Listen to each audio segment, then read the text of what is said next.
छ यो पुष्प जस्तै प्रवासी प्रवाह, छ यो पुष्प जस्तै प्रवासी प्रवाह, चढाऊ यसैमा अथाह निगाह, चढाऊ प्रतिष्ठा अनि दिव्य देह, गरौँ यत्न उम्दा यसैमा अथाह। नमस्कार। गैर आवासीय नेपाली सङ्घ भाषा साहित्य संस्कृति तथा सम्पदा प्रवर्धन समितिको साप्ताहिक अनलाइन कार्यक्रम प्रवासी प्रवाहको 38औं श्रृङ्खलामा आज उपस्थित हुनुभएका आदरणीय अतिथिज्यूहरू र इन्टरनेटको माध्यमबाट विश्वबाट हामीलाई हेरेर बस्नुहुने सम्पूर्ण आदरणीय महानुभावहरूलाई हार्दिक स्वागत गर्न चाहन्छु। सधैँ जस्तै आज पनि हामी प्रवासी प्रवाहको 38औं श्रृङ्खला लिएर यहाँहरू समक्ष उपस्थित भइसकेका छौँ। हामीसँग नेपालबाट र विभिन्न देशहरूबाट सर्जकहरूको उपस्थिति भइसकेको छ। सर्वप्रथम म आज उपस्थित हुनुभएका हाम्रा आदरणीय अतिथिज्यूहरूको छोटो परिचय गराउन गइरहेको छु। आज नेपालबाट 5 दशकदेखि नेपाली भाषा साहित्यमा निरन्तर सेवा गरिरहनुभएका वरिष्ठ कवि तथा साहित्यकार आर.आर. चौलागाईजी हुनुहुन्छ। यहाँलाई कार्यक्रममा हार्दिक स्वागत छ। हजुरको म्युट छ आर.आर. सर, एकचोटि अनम्युट गरिदिसेला।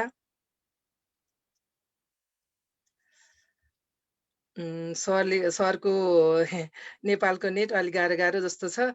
सरलाई फेरि पनि म स्वागत गर्ने नै छु। सरले सुन्नु भएन जस्तो पनि छ। म अब अतिथिहरूको स्वागतको क्रम गर्दैछु। फेरि उहाँलाई फेरि पनि गर्नेछु। अहिले सुन्नु भएन सरले, सायद केही प्रब्लम भयो जस्तो छ। त्यसै गरी जापानबाट हुनुहुन्छ गैर आवासीय नेपाली सङ्घ भाषा साहित्य संस्कृति तथा सम्पदा प्रवर्धन समितिका सहसंयोजक तथा साहित्यकार कवि अनि लामो समयदेखि जापानमा रहेर नेपाली भाषा र साहित्यको निरन्तर सेवा गर्दै आउनुभएका हाम्रा अति नै चर्चित कवि बेलुकाजी थापाजी हुनुहुन्छ। यहाँलाई कार्यक्रममा हार्दिक स्वागत गर्न चाहन्छु। धन्यवाद। नमस्कार भगवतीजी, सबैमा नमस्कार। त्यस्तै गरी क्यानाडामा रहेर नेपाली भाषा र साहित्यको निरन्तर सेवा गरिरहनुभएका हाम्रा अर्का कवि तथा साहित्यकार हुनुहुन्छ सुरेन्द्र राज भण्डारी। यहाँलाई हार्दिक स्वागत गर्न चाहन्छु प्रवासी प्रवाहमा। नमस्कार। त्यस्तै गरी सर त आउनु भएन है, आउनुहुन्छ होला। त्यस्तै गरी बेल्जियममा रहेर नेपाली भाषा साहित्यका साथसाथै सामाजिक क्षेत्र अनि राजनैतिक क्षेत्रमा अनि एनआरएनका विभिन्न कार्यक्रमहरूमा अति नै सक्रिय भएर लामो समयदेखि सेवा गरिरहनुभएका साहित्यमा म साहित्यकार होइन साहित्य अनुरागी हो भनेर आफूलाई चिनाउन चाहनुहुन्छ, तर अत्यन्तै राम्रा कविताहरू पनि लेख्नुहुन्छ। बेल्जियमबाट हुनुहुन्छ सीता सापकोटाज्यू। यहाँलाई हार्दिक स्वागत गर्न चाहन्छु प्रवासी प्रवाहमा। बहिनी लगायत यहाँहरू सम्पूर्णलाई हार्दिक धन्यवाद, नमस्कार। त्यस्तै गरी अमेरिकामा रहेर लामो समयदेखि नेपाली भाषा र साहित्यको सेवा गर्दै आउनुभएका हाम्रा अर्का कवि हुनुहुन्छ, गलकोटे कवि भनेर आफूलाई चिनाउनु पनि हुन्छ, कवि तथा साहित्यकार हरिलाल शर्माजी हुनुहुन्छ। यहाँलाई कार्यक्रममा हार्दिक स्वागत गर्न चाहन्छु। हजुर नमस्कार। भगवतीजीलाई हार्दिक धन्यवाद, साथै एनआरएन जुन आयोजक हुनुहुन्छ उहाँलाई धन्यवाद। म आफू गलकोटमा जन्मिएको हुनाले आफूलाई गलकोटे कवि भनेर चिनाउन चाहन्छु। आखिर कविता लेख्नेलाई कविता भनिन्छ नै। मैले आफ्नो परिचयको लागि मात्र जन्मस्थानलाई माया गरेर त्यसो भनेको हुँ। एकदम हामी पनि गौरव गर्छौँ, आफ्नो ठाउँलाई सबैले चिनाउनु पर्छ भन्ने एउटा मान्यता पनि राख्छौँ।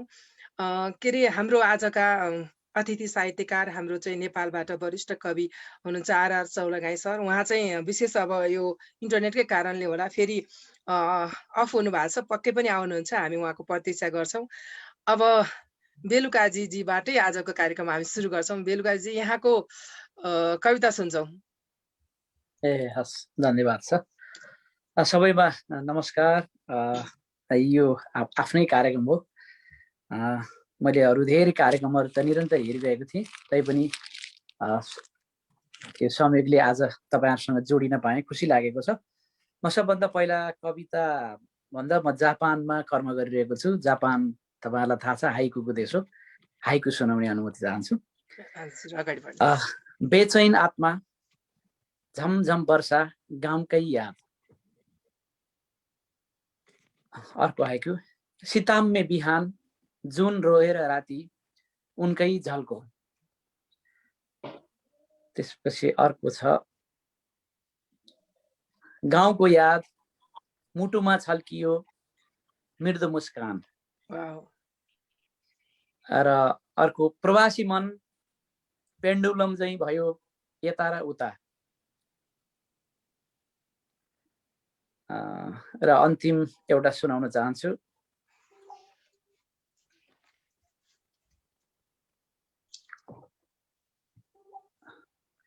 दौलत खोज्दै बगिरहेछ मानिस नदी बनेर। हस्त धन्यवाद। दौलत खोज्दै बसेर पनि 20-22 वर्ष 23 वर्ष बसेर पनि नेपाल फर्किँदै हुनुहुन्छ, नेपालको माया बोकेर। त्यसको लागि पनि फेरि हामी कुरा गर्नेछौँ। यहाँका यो हाइकूहरू पनि त्यस्तै भावका थिए। त्यसको लागि हार्दिक आभार व्यक्त गर्न चाहन्छु। हाम्रो आरआर चौलागाई सरको उपस्थित भइसकेको छ। सर नमस्कार। नमस्कार। यहाँ लाइन गरे हैन, लाइन गरे मुमी लागेको थियो हजुर। यहाँ जोइन भने बाबु यहाँ आउँदा यहाँ जोइन भएन कि मेरो त्यसमा गए हैन। यहाँ के यो यहाँ भिडियो यहाँ मेरो यहाँ आएन कि अनि स्टार्ट भिडियो पनि हो ल। त्यही त नेपालमा यस्तै छ अहिले। हजुर अब हजुरको म्युट भयो अहिले। यो हाम्रो कुलमान घिसिङज्यू गएदेखिबाट हामीलाई समस्या भइरहेछ। हिजो हाम्रो बिहान 11 बजेदेखि बेलुका 8 बजेसम्म थिएन। अलिक गाह्रै परिरहेछ अहिले। मैले हजुरको परिचय गराएँ सर। अब फेरि पनि यहाँ चाहिँ 5 दशकदेखि नेपाली भाषा र साहित्यमा निरन्तर साहित्यको सेवा गरिरहनु भएको छ। यहाँका धेरै विभिन्न विधाहरूमा चाहिँ साहित्य सृजना गर्नुहुन्छ, तर पनि यहाँ चाहिँ विशेष गरी कवितामा कविता यहाँको चाहिँ एकदम मनपर्ने विधा र विशेष गरी कविता विधामा यहाँको विशेषता रहेको हामीले थाहा पाएका छौँ। हामीसँग यहाँ चाहिँ वरिष्ठ कवि तथा साहित्यकार आरआर चौलागाई सर हुनुहुन्छ। यहाँलाई कार्यक्रममा फेरि स्वागत गरे सर। धन्यवाद धन्यवाद। यहाँको कविता सुन्छौँ अब हामी।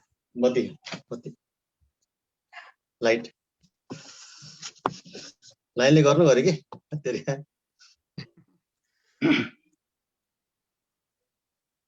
मैले पढ्ने कविताको शीर्षक हो।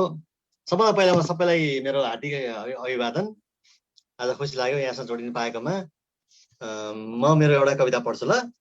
हजुर अगाडि बढ्नुहोस् सर। मैले पढ्ने कविता शीर्षक हो मेरो कवितामा नारा छ। मेरो कवितामा नारा छ। हो तिमीले ठिक भन्यौ साथी, तिम्रो कवितामा कला छ। मेरो कवितामा नारा छ। हो तिमीले ठिक भन्यौ साथी, तिम्रो कवितामा कला छ। मेरो कवितामा नारा छ। तिम्रो कविताले भोकाहरूको भोक लेख्दैन। तिम्रो कविताले भोकाहरूको भोक लेख्दैन, नाङ्गाहरूको आङ लेख्दैन, प्यासीहरूको प्यास लेख्दैन, दुखीहरूको सुस्केरा लेख्दैन।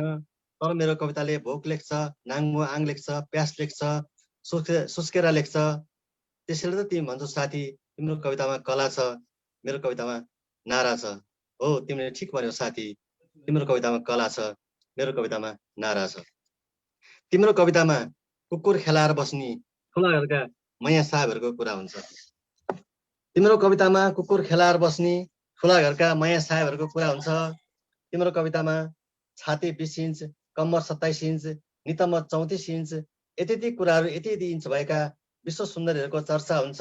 तिम्रो कवितामा फिल्मी हिरोइनहरूको नखराको बयान हुन्छ। तिम्रो कवितामा दिनदिनी फेरिनी छिल्लेका जोडीहरूको प्रेमको प्रशंसा हुन्छ। तर मेरो कवितामा दिनभरि डोको बोक्ने फुलमाएर सुन्तलीहरूको कुरा हुन्छ। मेरो कवितामा असमयमै विधवा भएका, बलात्कारमा परेका र दलालबाट बेचिएका अबोध चेलीहरूको चर्चा हुन्छ। मेरो कवितामा लोग्ने आउने बाटो हेरेर बसेका लाउरेका श्रीमतीहरूको बयान हुन्छ। मेरो कवितामा एक डल्लो ढिँडो पनि आधा आधा बाँडेर खाने र त्यसैमा सन्तोष गर्ने असङ्ख्य जोडीहरूको चोखो प्रेमको प्रशंसा हुन्छ। त्यसैले तिमी भन्छौ साथी तिम्रो कवितामा कला छ। मेरो कवितामा नारा छ। हो तिमीले ठिक भन्यौ साथी, तिम्रो कवितामा कला छ। मेरो कवितामा नारा छ। तिम्रो कवितामा मात्र हिमाल हुन्छ।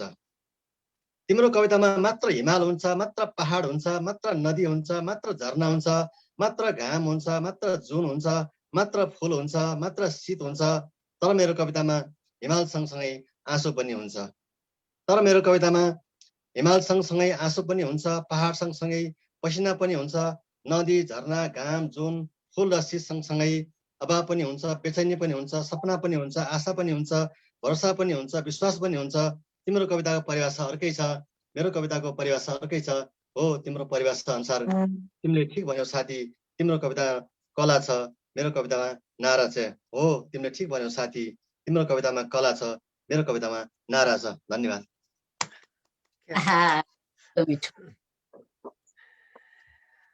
हार्दिक धन्यवाद यहाँलाई। पक्कै पनि कविता चाहिँ कला मात्र होइन, नारा भनेर त्यसमा चाहिँ व्यङ्ग्यात्मक किसिमको सुन्दर भाव व्यक्त गर्नुभएको छ। पक्कै पनि धन्यवाद। कविता सुनेरै त्यसका भावहरू प्रष्ट हुन्छन्, त्यसको लागि हार्दिक आभार यहाँलाई। फेरि पक्कै आउँछु म यहाँतर्फ। अहिले म क्यानाडातर्फ लागेँ, हाम्रो सुरेन्द्र राज भण्डारी ज्यूतर्फ। क्यानाडामा बसेर नेपाली भाषा र साहित्य, विशेष गरी गजल, मुक्तक, कविता, गीत लेख्नुहुन्छ। के सुनाउनुहुन्छ आज हामीलाई? नमस्कार, सबैलाई अभिवादन, सम्पूर्ण सहभागी तथा सुन्ने हेर्ने सम्पूर्ण दर्शकहरू। अहिले म सबभन्दा पहिला एउटा कवितै सुनाउँदैछु। यो हालसालै कोरोनाबाट पीडित भएको मान्छे हुनाले म कोरोना सम्बन्धी नै कविता सुनाउँदैछु। अगाडि बढ्नुहोस्। यो कोरोनाले गजब गरायो, मेरो कविताको शीर्षक छ। यो कोरोनाले गजब गरायो, दिउँसै रात बनायो, रातै दिन बनायो। मान्छे चिन्ने मौका दिलायो, वास्तविक नायकको परिचय गरायो, अग्रपन्थीका स्वास्थ्य कर्मीलाई चिनायो, हेर्दा हेर्दैकोलाई अस्पताल निम्तायो, बोल्दा बोल्दैकालाई माथि पठायो। यो कोरोनाले गजब गरायो। नाकबन्दी र सेनिटाइजर जताततै देखायो, नाकबन्दी र सेनिटाइजर जताततै देखायो, 10औं पटक हात धुने बानी गरायो, चल्दा चल्दैको व्यापार र विद्यालयहरू बन्द गरायो, घरैबाट काम गर्ने पढ्ने प्रविधि चलायो, अनलाइन बिक्री वितरण गर्ने रहर जगायो, कयौंलाई भोकै बनायो, कतिको भने भुडी बढायो। यो कोरोनाले गजब गरायो। सूक्ष्म जीवाणुको डर र त्रास बढायो, सूक्ष्म जीवाणुको डर र त्रास बढायो, आशा र निराशाको कुरा गरायो, दैनिक नै भाइरसको तथ्याङ्क देखायो, मानसिक अस्वस्थता बढायो, भगवानमाथि भने भरोसा जगायो, जीवाणु विरुद्ध अनुसन्धान बढायो, टीकाकरणको शङ्खध्वज फुकायो। यो कोरोनाले गजब गरायो।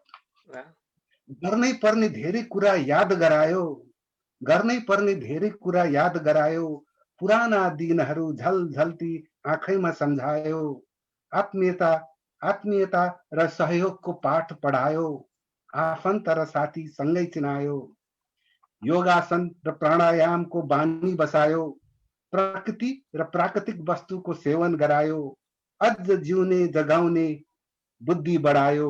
यो कोरोनाले गजब गरायो। धन्यवाद। क्या बात, साँच्चै नै गजब गराए। सबै भावहरू आएका छन्। के गराए त कोभिडले भन्ने कुरा पनि छ। यहाँ आफै पनि एउटा कोरोनाबाट पीडित भएर त्यसबाट चाहिँ अहिले जितेर आउनुभएको छ। त्यो बारेमा हामी फेरि अहिले पछि कुरा गर्ने रहेछौँ। हार्दिक आभार यहाँलाई। अब फेरि क्यानाडाबाट यहाँ नजिकै छ अमेरिकातिर लागेँ म। हरिजी हुनुहुन्छ, हरिलाल शर्माजी। हामीलाई अब पहिलो चरणमा कुन कविता सुनाउनुहुन्छ? हजुर, मैले यो प्रमोदी हाँसे कि भनेर अब सबैलाई हँसाउने कोसिस गर्दैछु। हँसाउने भनेर कविताले त हँसाउँछ, हँसाउँदैन, यहाँ व्यङ्ग्य छैन, तर चाहिँ भावले चाहिँ हँसाउनु पर्छ, खुसी बनाउनु पर्छ भन्छु। यो शिखरिणी छन्दमा छ। अगाडि बढ्नुहोस्। शिखरिणी छन्दमा छ, म सुरु गरेँ है त। हजुर, अगाडि बढ्नुहोस्।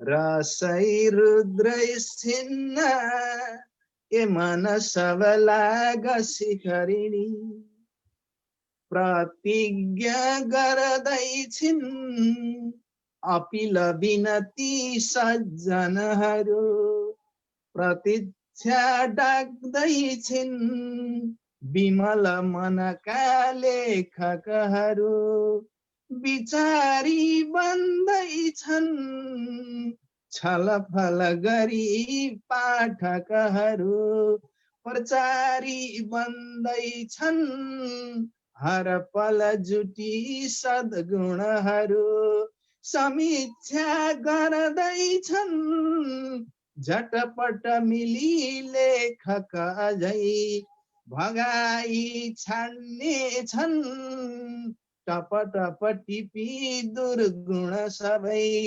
प्रणाली बस्ने छिन् हरदम यहाँ चिन्तन गरी प्रयासी घुम्ने छिन् पल पल घडी दर्शन सँगै प्रणेता बन्ने छौं असल गतिला पुस्तक भरी प्रतापी बन्ने छौं जुग जुग भरी रक्षक बनी प्रमादी दुख्ने छिन् खल बल परी पागल सरी प्रमादी दुख्ने छिन् खल बल परी पागल सरी प्रमिला भाग्ने छिन् हतपत उठी घायल सरी प्रवादी बन्दैनौ अनुमति बिना कारण नभई प्रवादी बन्दैनौ अनुमति बिना कारण नभई प्रभारी खोज्दैनौ अपुग क्षमता लक्षण बिनै प्रशंसा मार्दैनौ कपट छलको चालक बनी प्रलोभी बन्दैनौ असुर जसरी मार्दछु भनी प्रशिक्षा आएकी तरखर गरी शिक्षक बनी प्रयोक्ता सम्झाए सफल नहुने भाषण गरी प्रयोक्ता सम्झाए सफल नहुने भाषण गरी प्रभावी भन्दैछन् सफल मनुवा सक्षम अति प्रभावी भन्दैछन् सबल मनुवा सक्षम अति प्रमोदी हाँसेकी कुसुम मनका बालक सरी प्रमोदी हाँसेकी कुसुम मनका बालक सरी कुसुम मनका बालक सरी कुसुम मनका बालक सरी। साह्रै राम्रो वाचन शैली पनि उत्तिकै मिठो। हार्दिक आभार यहाँलाई सुन्दर कविताका लागि। अब हाम्रो एकदमै कि भन्न नि गाह्रो भएको छ, एकदम सक्रिय हुनुहुन्छ। एनआरएनमा चाहिँ एउटा एनआरएनको नेत्री भन्छौँ हामी उहाँलाई, महिलाहरू को नेतृत्व गरिरहनु भएको छ। अनि त्यस्तै गरी भातृ सङ्गठनहरूको पनि नेतृत्व गरिरहनु भएको छ। राजनीति, साहित्य, सबै क्षेत्र, सामाजिक सबै क्षेत्रमा चाहिँ उहाँको सक्रियता हामी देख्न पाउँछौँ। आज हामी पहिलो कविता सुन्छौँ। यहाँको कवियत्री हुनुहुन्छ आज चाहिँ विशेष गरी। धन्यवाद बहिनी। यहाँहरू सम्पूर्णलाई कार्यक्रम सञ्चालक भगवती बहिनी लगायत सम्पूर्णलाई हार्दिक नमस्कार, हार्दिक नमन। यहाँहरूको यस्तो पोख्त कविहरूको अगाडि मेरो त खासै त्यस्तो केही छैन, मात्र एउटा सहभागिता हो। तथापि पनि सहभागी हुन र यो विषयमा चासो राख्न मन लाग्छ। आज यस कार्यक्रमलाई प्रत्यक्ष रूपमा सुन्नुहुने अथवा हेर्नुहुने स्रष्टा र श्रोता सम्पूर्णमा हार्दिक नमन गर्न चाहन्छु। म सीता सापकोटा बेल्जियमबाट। मेरो एउटा सानो एउटा गजल छ। गजलको शीर्षक छ जालै जाल छ यहाँ। अहिले वर्तमान मुलुकको वर्तमान परिस्थितिलाई समेटेर बनाएको छु। पाइले पछि स्वार्थ मेट्ने जाल भेटिन्छ यहाँ। पाइले पछि स्वार्थ मेट्ने जाल भेटिन्छ यहाँ। एम्बुलेन्समा रक्त चन्दन माल भेटिन्छ यहाँ। एम्बुलेन्समा रक्त चन्दन माल भेटिन्छ यहाँ। बलात्कारी तस्करी र भ्रष्टाचारले घेरिसक्यो। बलात्कारी तस्करी र भ्रष्टाचारले घेरिसक्यो। स्कुल गएकी छोरीको साँझ बेहाल भेटिन्छ यहाँ। स्कुल गएकी छोरीको साँझ बेहाल भेटिन्छ यहाँ। 24 कोटी देवी देवता पाउने मेरो देश, 24 कोटी देवी देवता पाउने मेरो देश। दिन दहाडै रगतको ताल भेटिन्छ यहाँ, दिन दहाडै रगतको ताल भेटिन्छ यहाँ। देउता पुज्ने बहानामा ढुङ्गा पुजे जस्तै, देउता पुज्ने बहानामा ढुङ्गा पुजे जस्तै। धर्मको नाममा सकुनीको चाल भेटिन्छ यहाँ, धर्मको नाममा सकुनीको चाल भेटिन्छ यहाँ। एक दिन सबै मर्नै पर्छ किन यति पापी बन्छौ, एक दिन सबै मर्नै पर्छ किन यति पापी बन्छौ। अजम्बरी जस्तो तिम्रो चाल भेटिन्छ यहाँ, अजम्बरी जस्तो तिम्रो चाल भेटिन्छ यहाँ। धन्यवाद। है यो राजनीति चेत भएको मान्छेका सिर्जनाहरू चाहिँ समसामयिक नै हुन्छन्। प्रायः जसो समसामयिक कुरालाई समेटेर सुन्दर गजल लेख्नु भएको छ। हार्दिक आभार यहाँलाई। अब म आजका हाम्रा विशेष अतिथि हुनुहुन्छ आरआर। हामीले यहाँले चाहिँ साहित्य र राजनीति दुईटैलाई चाहिँ नजिकबाट हेर्नु भएको छ। त्यो भएको भएर यहाँलाई एउटा प्रश्न गर्न मन लाग्यो, राजनीति र साहित्यको तारतम्यता कस्तो रहन्छ? अत्यन्तै सुन्दर पक्ष हो दुईटै। यदि यसलाई सही अर्थमा कार्यान्वयन गर्न सक्ने हो भने साहित्यले समाजलाई सुसज्जित गराउँछ, राजनीति पनि समाजको सेवा हो। तर यसलाई सदुपयोग भन्दा दुरुपयोग गरेको हुनाले उन्नति भन्दा अवगतिमा गइरहेको अवस्था छ बहिनी। हार्दिक धन्यवाद। मैले हाम्रो यता आरआर सरलाई पनि सोध्न खोजेको कुरा यही थियो। सर, हरेक कुरामा राजनीति हुन्छ, म त्यो भन्छु। हामीले खाना पकाउँदा त्यहाँ हामी राजनीति गरेर हुन्छौँ होइन। अरू केही कुरा अब हामी काम कुनै गर्छौँ त्यसमा पनि राजनीति मिसिएको हुन्छ। राजनीति मूल कुरा हो देशको लागि या समाजको लागि, तर राजनीति सफा सङ्लो हुनुपर्छ। तर त्यो भइरहेको छैन हाम्रो देशमा। राजनीति सङ्लो भएको छैन, राजनीति धेरै फोहोर छ। त्यो राजनीतिलाई सफा पार्ने दायित्व हामी साहित्यकारको पनि हो। हामीले उनीहरूलाई दबाब दिनुपर्छ, झकझगाउनुपर्छ, लेख्नुपर्छ, हामीले भन्नुपर्छ उनीहरूलाई यो भएन यसो गरेर भन्नुपर्छ। तर हरेक कुरामै राजनीति हुन्छ। राजनीति साहित्यमा फरक भन्नु भने होइन। हजुर होइन, तारतम्यता भनेको भनौँ न अब। हजुर, राजनीति मैले भने मूल कुरा हो, साहित्य सहायक कुरा हो। हामीले साहित्यलाई के राजनीतिलाई हामी झकझक्याएर भन्नु चाहिँ पर्छ हामीले। राजनीति फेरि नभए पनि हुँदैन, फेरि त्यसलाई सङ्लो पार्ने देश चलाउन चाहिने भनेको कुरा नै राजनीति हो नि होइन। हामी चाहिँ राजनीति भनेको चाहिँ सबै कुरालाई चाहिँ त्यसले नै समेट्छ। त्यो भएर मात्रै देशको व्यवस्थादेखि लिएर हरेक कुरामा राजनीति नै हुनुपर्छ होइन। हाम्रो साहित्य पनि राजनीति आइरहेको हुन्छ नि त। हजुर, राम्रो काम गरे राम्रो छ भन्छौँ हामी, नराम्रो काम गरेको छ यो नराम्रो भयो भनेर हामीले चाहिँ खबरदारी गरिरहेका हुन्छौँ हामी। त्यो त राजनीति हाम्रो साहित्य विषय हुन्छ नि, त्यो हिसाबले त्यही हो। हजुर, साहित्य वर्गीय हुन्छ कि हुँदैन? साहित्य बनाउन सकिन्छ, हुन्छ पनि, तर सबैभन्दा माथि साहित्य हुन्छ। फेरि माथि हुन्छ पक्कै पनि। हजुरको कविता सुन्छौँ अब। ल भन्छु ल म। हजुर, हस्। मेरो कविताको शीर्षक हो, नयाँ कविता हो यो, निसासिएको आवाज। निसासिएको आवाज। हामीले आदर्श मानेका सतीशालहरू आज मक्किएर खोक्रो भएका छन्। हामीले आदर्श मानेका सतीशालहरू आज मक्किएर खोक्रो भएका छन्। हामीले भरोसा गरेका टुकीहरू आज तेल सकेर नबल्ने भएका छन्। हामीले आदर्श मानेका सतीशालहरू आज मक्किएर खोक्रो भएका छन्। हामीले भरोसा गरेका टुकीहरू आज तेल सकेर नबल्ने भएका छन्। सपना चपाएर भोक नमर्दो रहेछ, सपना चपाएर भोक नमर्दो रहेछ, सपना उडेर जाडो नभाग्दो रहेछ। कविता लेखे उनीहरूलाई गाली हुन्छ, गीत गाए उनीहरूलाई ऐठन हुन्छ। उनीहरू पो जमिन छोडेर हावामा उडेका छन्, चाटुकारहरूबाट घेरिएका छन्। हाम्रो त माटो पनि यही हो, बाटो पनि यही हो। उनीहरू पो जमिन छोडेर हावामा उडेका छन्, चाटुकारहरूबाट घेरिएका छन्। हाम्रो त माटो पनि यही हो, बाटो पनि यही हो। सकि नसकी बाँचिरहेका छौँ, घिटी घिटी हाँसिरहेका छौँ। उनीहरू त मग्न छन्, आफल ताफल जोडेका छन्, सुनका बिस्कुटहरू सोरेर बसेका छन्। हामी पो अप्ठ्यारामा परेका छौँ। हामीले काँध थापेका नायकहरू आज खलपात्र भएका छन्। हामीले खाइ नखाई बचाएका हन्तकालीहरू आज हामीलाई नि कुल्चिने भएका छन्। निर्मलाहरू न्याय नपाएर भौतारिरहेका छन्। निर्मलाहरू न्याय नपाएर भौँतारिरहेका छन्, बुढी आमाहरू आँसुले आँखा धोइरहेका छन्, बलिया बाङ्गाहरू बाहिर जाने लर्को त्यस्तै छ। निर्मलाहरू न्याय नपाएर भौँतारिरहेका छन्, बुढी आमाहरू आँसुले आँखा धोइरहेका छन्, बलिया बाङ्गा छोराहरू बाहिर जाने लर्को त्यस्तै छ। डन महाराजाहरूको हालिमहली त्यस्तै छ। मिलमजी कहिले आउने हो थाहा छैन। मिलमजी कहिले आउने हो थाहा छैन। बागमती कहिले सफा हुने हो पत्तो छैन।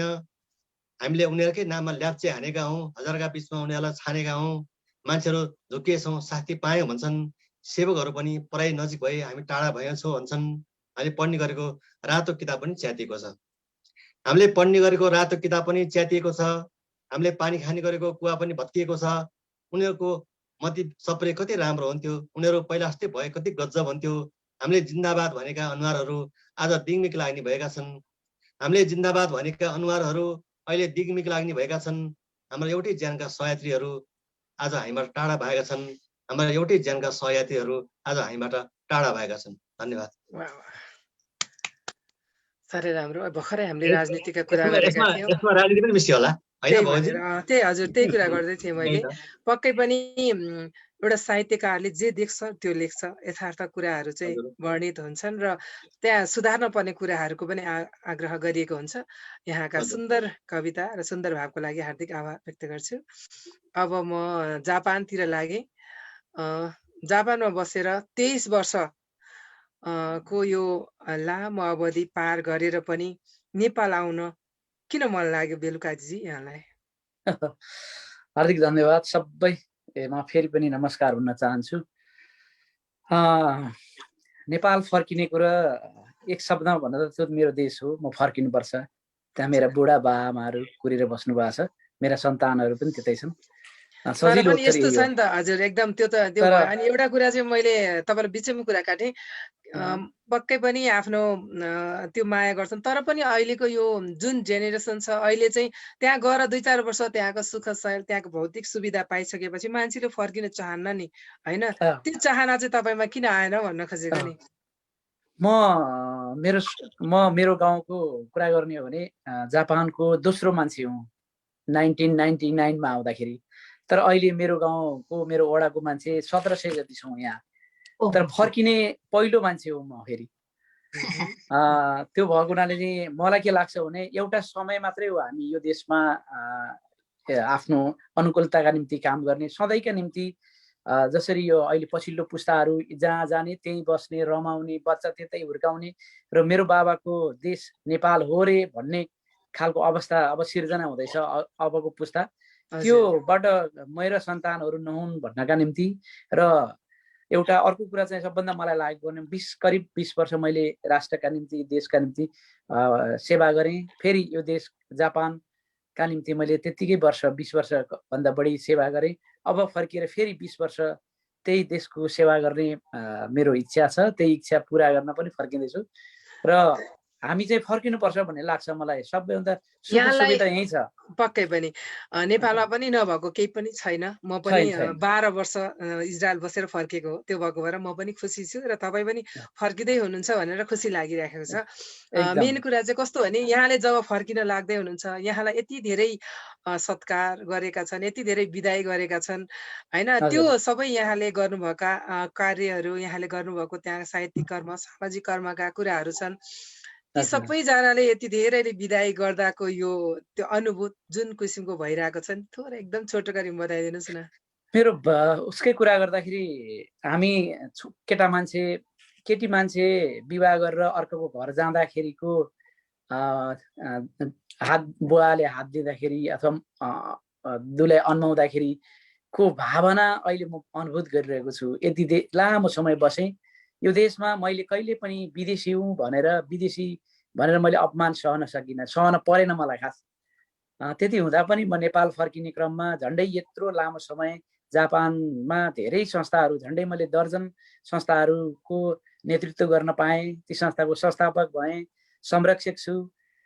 ती सबै संस्थाहरूमा खास गरेर साहित्य, पत्रकारिता, राजनीतिदेखि समाजसेवा यी सबै क्षेत्रमा झन्डै 12-14 वटा संस्थाभित्र मैले काम गरेर आफैले निर्माण गरेर चाहिँ अभिभावक जस्तो भएर फर्कँदै गर्दा मलाई लागेको थिएन यति धेरै सम्मान हुन्छ भनेर। म झन्डै 2 हप्ता लगातार के अरे सम्मानका कार्यक्रमहरूमा गएँ। यो विषम परिस्थितिमा पनि आज पनि मैले 2टा कार्यक्रम सकेँ र आजको अन्तिम कार्यक्रम म जापान बस्दा मसँग धेरै किताबहरू थिए, नेपाली किताबहरू। ती सबै किताब लिएर अन्तर्राष्ट्रिय नेपाली साहित्य समाज कार्य समितिलाई बुझाएँ, त्यो मेरो उपहारका रूपमा। र फर्कँदै गर्दा मैले साँच्चै यो समाजका निम्ति, खास गरेर जापानवासी नेपाली समुदायका बिचमा राम्रो गरेको रहेछु भन्ने कुरो एउटा अनुभूति मैले लिएर राम्ररी फर्किँदै हुनुहुन्छ। एकदम हजुर। पक्कै पनि अन्तिम पटक हामीले हाम्रै यो समितिका संयोजकलाई हामीले पनि विदाई स्वरूप पनि आज यहाँ निम्ताएका हौँ। जापानबाट अन्तिम भन्दै हुनुहुन्छ र हामीले अन्तिमचोटि यहाँलाई विदाई गर्न पनि हाम्रो समितिको तर्फबाट यहाँलाई विदाईका लागि पनि यहाँलाई नेपाल स्वागत गर्नको लागि पनि हामीले यो कार्यक्रम राखेका हौँ। अब यहाँको सिर्जना। धन्यवाद।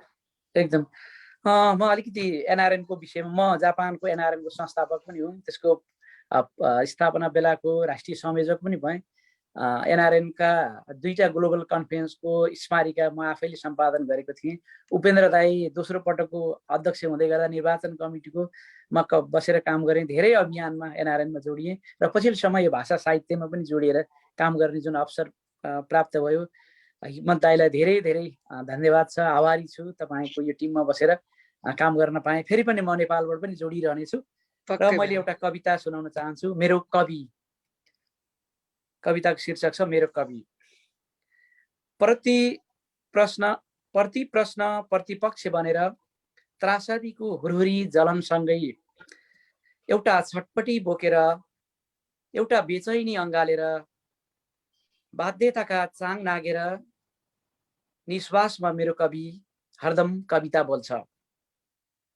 रित्तो सारङ्गी पेट मिच्दै सहस्र पीर र पीडाहरू सहेर, घाँसको स्वाभिमानी आशहरूमा कोटी सासको विश्वास छर्दै, आश बोकेर हरदम हरपल अर्थनादमा मेरो कवि कविता बोल्छ। मुटुबाट रगत चुहाएर, निधारबाट पसिना बगाएर, मुटुबाट रगत चुहाएर, निधारबाट पसिना बगाएर थुप्रै घाउहरूमा मलम लगाउन, व्यथित हृदयको साथ दिँदै दुःखको सहेली बनेर हरदम मेरो कवि कविता बोल्छ। सत्ताको जोठो पुरो इन्कार गर्दै, इन्कलाब उराल्दै अभावहरूसँगै हाँसेरै बलिभेदीमा चढ्छ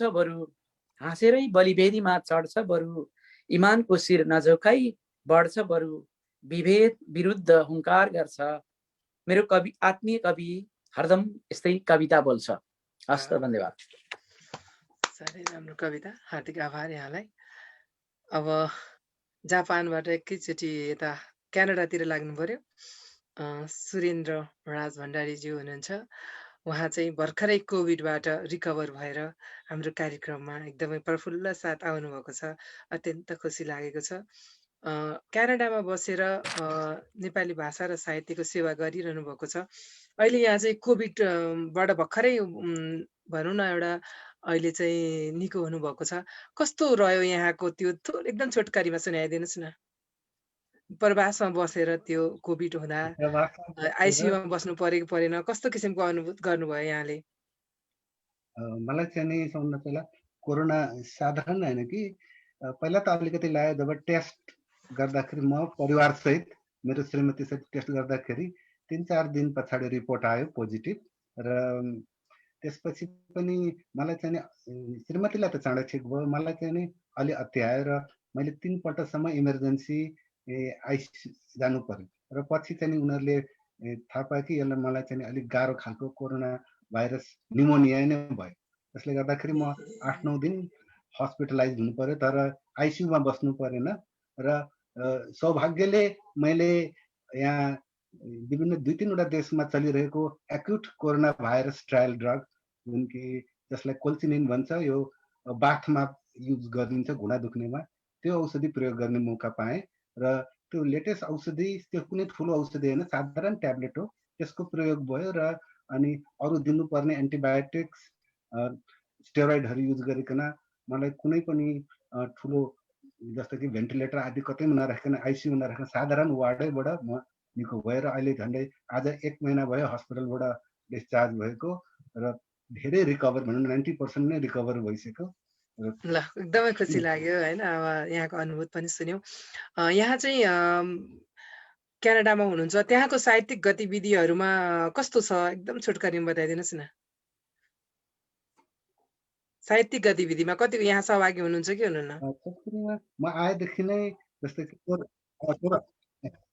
यहाँ साहित्यिक गतिविधि भने नेपाली साहित्य समाज क्यानाडाले सञ्चालन गर्ने साहित्यिक गतिविधि टोरन्टोमा हुँदाखेरि पनि म भाग लिन्थेँ र अहिले हाल यो झन् यो भर्चुअल माध्यमबाट हरेक महिना चाहिँ हुने कार्यक्रमहरूमा जसमा आज राति पनि एउटा प्रोग्राम छ, त्यस्तै कार्यक्रमहरूमा भाग लिएको छु र साथै यो विन्चर सहरमा बस्छु। विन्चर सहरमा एक दुईवटा नेपाली भुटानी साहित्य कार्यक्रमहरूमा पनि बराबर लक्ष्मी जयन्ती यस्तै भानु जयन्तीका कार्यक्रमहरूमा भाग लिइरहनु भएको छ। अब यहाँको सिर्जना सुन्छौँ। हजुर, म बसेको ठाउँ एकदम हिउँनै हिउँ पर्ने हो, त्यसैले अहिले हिउँकै कविता सुन्न पाउँछौँ अब हामी। नेपाल जाने बाटो कुन हो कविताको हजुर। सेताम्म हिउँले चारै दिशा ढाकिएको बेला, हिउँ धेरै पर्छ एकदम हिउँ, सेताम्म हिउँले चारै दिशा ढाकिएको बेला मेरो छेउ आएर सुस्तारी तिमीले सोध्यो, प्रिय नेपाल जाने बाटो कुन हो? ऊ पर त्यो अलि सफा उज्यालो देखिएको ठाउँ हो कि ऊ त्यो हुरी चलिरहेको बाटो हो कि? अब म के भन्नु तिमीलाई, हरियो माले किराको टुप्पोबाट देखाउन सक्दिन म यहाँ नेपाल जाने बाटो। सगरमाथा शिरमा राखेर गौतम बुद्धलाई अँगालेर ढाका टोपी र मखमली चोलोमा चिसो चिसो बताससँगै आफ्नै मन खोलेर हेर प्रिय, त्यही तिमी भेटाउने छौ नेपाल जाने बाटो। यो अविरल यात्रामा कहाँसम्म पुगिने हो प्रिय? आधी चलिरहेको मनलाई एकछिन सम्हाल, यो गुच्चा खेल्ने समय होइन, चङ्गा उडाएर मस्ती गर्ने समय पनि होइन, घाँस दाउरा मेलापात गर्दै साँझ रोदीमा गीत गाउने समय पनि होइन। एक तमासले तालिकाबद्ध हरेक दिन एक्काको घोडा झै लागि परेको हामी, त्यो दूर मातृदेशको सम्झनाले मुटु भक्का निन्छ नै, प्रिय नेपाल जाने बाटो कुन हो? साथी सङ्गी नाता गोता के गर्दै होला? पर्दा पछाडि तिम्रै आफन्त आँसु पुस्दै तिमी आउने दिन गन्दै होला। कति दिन बिते, कति रात बिते, काफल पाक्यो चरी कराउँदै उड्यो होला। काग सुन्दा मन्टो बटारी आमा ढोकामा हल्लिएको पर्दा हेर्दै होली। फेरि आँपमा मन्जरी लाग्यो होला। सारा बस्ती नयाँ सुगन्धले ढाक्यो होला। सोही ढोले सोही, अर्को ढोले खोइ, नाच्दै गाउँदै कति साकेला उभौली बिते होला। कुमारी रथ यात्रासँगै लाखे नाचेको मेरो बस्तीमा कति दशैं तिहारमा रातो टिका त्यसै सुक्यो होला। यही बेला फेरि तिमी सोध्छौ प्रिय नेपाल जाने बाटो कुन हो? झिसमिसेमै भाइले खबर गरे घरमा चोर पसेछ।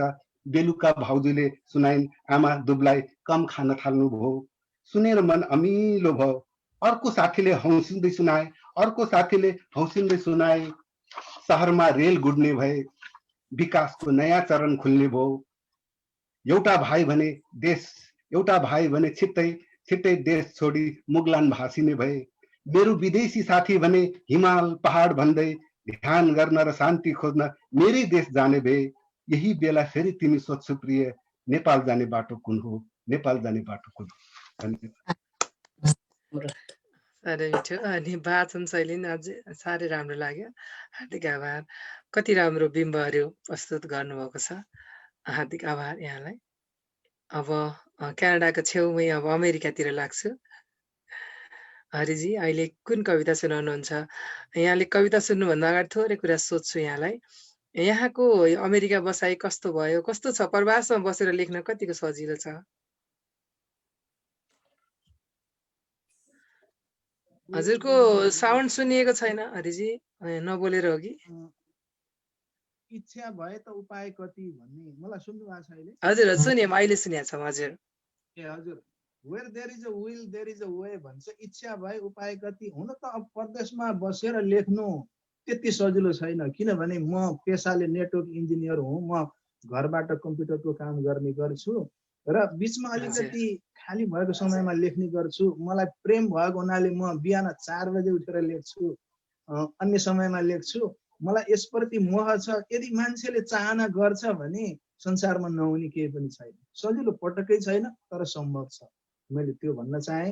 र म छन्दमा लेख्न मन पराउँछु र व्यङ्ग्य पनि गर्ने गर्छु। प्रशस्त प्रत्येक दिनको 1 वर्ष भयो मैले प्रत्येक दिन एउटा त कविता राखेकै छु। मेरो सञ्जालमा फेसबुकमा आउँछ र त्यसभन्दा बाहेक 2-3 वटा पनि राख्ने गर्छु कहिलेकाहीँ। त मसँग त्यो गर्दा गर्दै पहिलादेखिका कविताहरूको भण्डार छ, त्यो राख्न मन लाउँछ। यहाँ कतै कुरा आउँछ धेरै हुँदाखेरि too much of anything is bad भन्ने पनि आउला, तर मैले त्यसो भन्दिनँ। म के भन्छु भने प्रयास गर्दै गर्नुहोस्, गर्दै गर्नुहोस्, गर्दै गर्नुहोस्, अनि त्यसपछि सफल भइन्छ। र अर्को कुरा म कम्पाउन्ड इफेक्टलाई मान्दछु। कम्पाउन्ड इफेक्ट भन्नाले कस्तो भने संयुक्त आज गर्यो, भोलि गर्यो, पर्सि गर्यो, गर्दै गर्दै गएपछि अन्तिममा गएर चाहिँ धेरै फल चाहिँ भोग्न पाइन्छ भन्ने मान्यता मैले राख्दछु। त्यो भएको हुनाले अब हजुरले पनि भोग्नु भएको छ, विदेशमा बस्नु भएको छ, विदेशको यथा के हुन्छ। नेपालमा हामीहरूलाई कुरा गरेर खान पुग्छ। फेरि साथीहरूले यसरी चाहिँ गाली नगर्नु होला मलाई, किनभने हामी विदेशको तुलनामा अलिक कम काम गर्ने गर्छौँ, बढी चाहिँ कुराकानी गर्ने गर्छौँ, सिद्धान्तका कुराहरू भाषण गर्ने गर्छौँ र अब र्याली गर्ने गर्छौँ। विदेशमा त्यस्तो अलि हुँदैन। त्यही भने र मेरो कुरालाई अन्यथा नलिनु होला, काम अति नै गर्नुपर्छ। त्यो कामको बावजुद पनि मैले थोरै समय निकालेर प्रेम भएको हुनाले समय निकालेको हुँ। र अर्को कुरो म जन्मभूमिलाई अत्यन्तै माया गर्छु। जननी जन्मभूमिश्च स्वर्गादपि गरिएसी भन्ने चाहिँ मेरो मान्यता छ। अनि कसैले भन्नु होला त्यति जन्मभूमिलाई माया गर्ने भए किन चाहिँ टाढा भागिस् त, यहाँनिर पनि बाध्यता हुन्छन्। मैले भन्दाखेरि के भन्छु भने माया भन्ने कुरा हृदयमा हुन्छ, माटोमा होइन, ढुङ्गामा होइन। टाढा बसेर पनि आफ्नो देशलाई सेवा गर्ने, आर्थिक रूपमा होस्, साहित्यिक रूपमा होस्, अन्य तरिकाले सेवा गर्ने। म आफूलाई के कुरामा धन्य मान्दछु भने म नेपालमा बसेर अर्काको शोषण गर्न परेको छैन। म चाहिँ आभारी छु। यही नेपालमा कति मान्छेहरू स्वदेशमै बसेर पनि अर्काको रगत चुसेर खानेहरू छन्, धन्य। म आफूलाई गौरव मान्दछु। म अरू कसैको काम गरेर खाएको छु, एउटा पेसेवर भएर चाहिँ निमेक गरेर खाएको छु भन्नुपर्छ। तर मैले मेरो कुनै दाजुभाइको चित्त दुखाउनु परेको छैन, दाजुभाइको रगत चुस्नु परेको छैन। त्यति भने कुरा गर्दै गर्दा यहाँ कुरा त धेरै आउँछन्। अरू साथीहरूको पनि पालो हेर्नु पर्यो र हाम्रो समयको पनि ख्याल गर्नु हजुर पर्यो। हजुर पक्कै पनि बुझ्नुहुन्छ यहाँले। यहाँ चाहिँ हाम्रो कार्यक्रमको चाहिँ नियमित दर्शक श्रोता पनि हुनुहुन्छ। यहाँका सुन्दर सुन्दर कमेन्टहरू, यहाँको प्रतिक्रियाहरूले हामीलाई अझै हौसला पनि थपिरहेको छ। र आज हामीले यहाँलाई अतिथिको रूपमा पनि पाएका छौँ, खुसी लागेको छ। अब कविता सुन्छौँ यहाँको। हजुर एकदमै आभारी छु। मैले पहिला त थुप्रै चाहिँ सुसेलीहरू लेखेर राख्ने गर्थेँ र प्रत्येक को आउँदै हुनुहुन्छ उहाँहरूको विषयमा कविता पनि लेखेर चाहिँ स्वागत गर्ने गर्थेँ। मैले आज कविता सुनाउँछु। यहाँ झ्याउरे छन्दको सायद छन्द कवि म मात्रै परे होला यहाँनिर। अनि हुन लान्छना के लाग्छ छन्द कविहरूलाई भने यिनीहरूले चाहिँ खालि कसैको गुणगान गाउँछन्, आरती गर्छन् भन्ने लान्छना लाग्छ। तर त्योबाट हामी अपमुक्त हुनुपर्छ। मेरो कवितामा त्यस्तो छ जस्तो मलाई लाग्दैन। म व्यङ्ग्य पनि गर्ने भएको हुनाले यो चाहिँ अलिअलि व्यङ्ग्य छ। मेरो धारणा के भने साहित्य राजनीति साहित्यमा ल्याउन पाइन्छ तर बेहोरा ल्याउन पाइँदैन भन्ने मेरो मान्यता हो। त्यही भन्दै मैले कविता चाहिँ सुरु गर्छु। यो कविता अलिकति व्यङ्ग्यात्मक छ र यसको शीर्षक छ सिद्धान्त हराए। म यहाँबाट सुरु गर्छु। सोझा साझा कबै नलिनु दलमा, पार्टी चलाउनु छलौ बलमा। यो मेरो भनाइ होइन, व्यङ्ग्य कवि भैरव अर्यालज्यूको। र अब म मेरो कविता सुरु गरेँ। झगडादेखि रिसाई कतै सिद्धान्त भागेछन्, झगडादेखि रिसाई कतै सिद्धान्त भागेछन्। हराए कता के होला बेथा अलप भएछन्। हरेक पार्टी गुटमा खोजे कसैले भेट्दैनन्। अस्पतालमा डाक्टर पनि देखेनौ भन्दैछन्। नेताको हुल पुगेर खोज्दा सबै तिरिसाए। नेताको हुला पुगेर खोज्दा सबै तिरिसाए सिद्धान्तै बिना चल्दछ पार्टी भनेर बताए कुर्सीमा पुगे विचार हामी गर्दछौँ अस्वस्थ अरूको खुट्टा तानेर ढाल्दा प्रशस्तै पुग्दछ सोझा र साझा पार्टीमा होले पार्टी नै चल्दैन सिद्धान्त साथ चलायौं पार्टी पालो नै आएन मन्त्रीमा पुगी प्रशस्त धन बटुल्ने धोको छ विदेश डुल्ने रहर हाम्रो जस्ताको तस्तै छ त्यसैले हामी मिलेर सबै धपायौं सिद्धान्त त्यसैले हामी मिलेर सबै धपायौं सिद्धान्त सिद्धान्त बिना उडुवा कुरा गरेर भिडन्त नेताको यस्तो बेहोरा देख्दा अरौटे रिसाए खोजौँला हामी जसरी पनि बिनती बिसाए सिद्धान्त खोज्दै हिँडेका थिए अरौटे भरौटे सिद्धान्त खोज्दै हिँडेका थिए अरौटे भरौटे उनैको पछि लागेका थिए ढल्किँदै कुरौटे साहित्य भित्र लुकेर बस्छन् भनेको सुनियो बेहोरा जाँच सबैको भनी शङ्काले बतायो नेताको बाटो हेरेर कवि बाटोमा ढुकेका नेताको बाटो हेरेर कवि बाटोमा ढुकेका बाहिर आए प्रशस्त अहिले दुलोमा लुकेका उनैको साथ सिद्धान्त गई बसेको भेटियो उनैको साथ सिद्धान्त गई बसेको भेटियो बेहोरा पनि नेताको जस्तै दुरुस्तै देखियो हो बेहोरा पनि नेताको जस्तै दुरुस्तै देखियो बेहोरा पनि नेताको जस्तै दुरुस्तै भेटियो हस्त भन्छ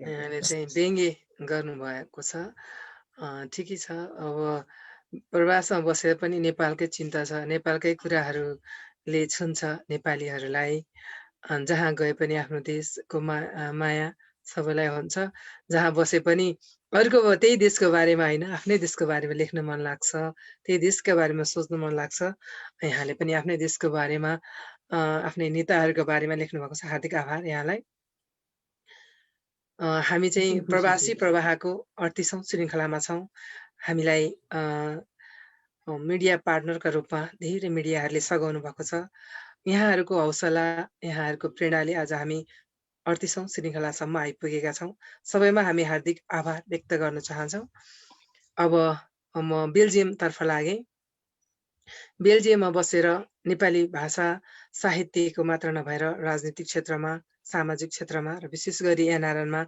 सक्रिय भूमिका खेलिरहनु भएको छ हाम्रो सीता सापकोटाज्यूले उहाँले विशेष गरी महिलाहरूलाई चाहिँ कसरी अगाडि बढाउने महिलाहरूलाई विभिन्न सामाजिक र सामाजिक संस्थाहरूमा लाग्नको लागि प्रेरणा जगाइरहनु भएको छ आफू पनि सक्रियका साथ लाग्नुहुन्छ विशेष गरी एनआरएनका गतिविधिहरूमा र एनआरएनका विभिन्न पदहरूमा बसेर पनि उहाँले कार्य गरिसक्नु भएको छ विशेष गरी एनआरएनमा महिलाहरूलाई भनौँ न पहिलाको रेसियोमा त अहिले धेरै हुनुहुन्छ महिला नेत्रीहरू एनआरएनमा किनभने हामीले एनआरएनको कुरा किन पनि गरिरहेछौँ भने हाम्रो यो कार्यक्रम पनि एनआरएनकै एउटा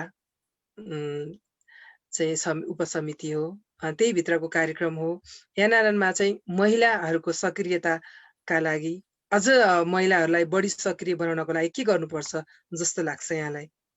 सीता सर। फेरि पनि धन्यवाद बहिनी। पक्कै पनि हो, महिलाहरूलाई बाहिर निक्लिने यति सहज कहीँ पनि छैन। हामीले आदर्शका कुरा गरेर हुन्न। म एउटा पहिला छोरी हुँदै, बुहारी हुँदै, आमा हुँदै, श्रीमती हुँदै अहिले यो घरमा घरको सृष्टिकर्ता, घर सञ्चालन गर्ने एउटा सञ्चालक पनि म हुनुपर्ने हुन्छ। यो मानेमा पनि घरबाट नै हामीले विद्रोह गर्नुपर्ने हुन्छ। हामी बाहिर निक्लिँदा घरमा पहिला श्रीमान खुसी हुनुहुन्छ कि हुनुहुन्न भन्दै समाज गर्दै गर्दै गर्दै हामी चाहिँ राष्ट्रसम्म नेतृत्व गर्न पुग्छौँ भनेर हामी आड्दै गर्दा हामीले सहज चाहिँ छैन। आयो कुरा एनआरएनको, एनआरएनमा पनि त्यही हो। पहिला श्रीमानहरू गएर कहाँ कहाँ जानुहुन्छ, हाम्रा दाजुभाइहरू चाहिँ गएर सेटल भएर आफ्नो आफ्नो पोजिसनमा बसिसकेर त्यहाँनिर ठाउँ रह्यो भने, घर म्यानेज गर्न सकियो भने, बच्चा सम्हालिदिइसक्यो भने, अथवा बच्चा हुर्कियो भने महिलाहरू जाऊ भन्ने कुरा आफ्नो ठाउँमा छ। तर यत्तिकै ल श्रीमानजी हजुरले नि त मैले जति सपोर्ट गरेर हजुर जान सहज हुन्छ त्यस्तै हजुरहरूले सपोर्ट गरेर हामी जाँदाखेरि त हामीलाई त्यत्तिकै आनन्द लाग्छ नि त भन्दै गर्दा अझै पनि यो समाजले त्यति सहज रूपमा पचाउन सक्ने वातावरणको सिर्जना भएको छैन, विकासको सिर्जना भएको छैन। र अर्को कुरा एनआरएनमा पछिल्लो समयमा अघि रान्तिका कुरा पनि व्यङ्ग्य वाङ्ग्य पनि आए, किनभने एउटा 80 लाख भन्दा बढी नेपाली बसेका, विदेशमा बसेका नेपालीहरूको प्रतिनिधित्व गर्ने साझा चौतारी साझा संस्थाको रूपमा एनआरएन रहँदै गर्दा पछिल्लो समयमा यहाँभित्र पनि थोरै राजनीति घुसेर अलिकति team wise, panel wise, party wise उम्मेदवारी दिँदै गर्दा यसले अलिकति त्यसको छवि अलिकति धमिलिएको अवस्था छ। तर हामीलाई लाग्छ यसरी जानु हुँदैन। अब पछिल्लो आउने अब आगामी नेतृत्वहरूले चाहिँ यसलाई चाहिँ सम्हालेर जानु होला, अथवा वर्तमान नेतृत्व पनि यसलाई सोच्नु होला।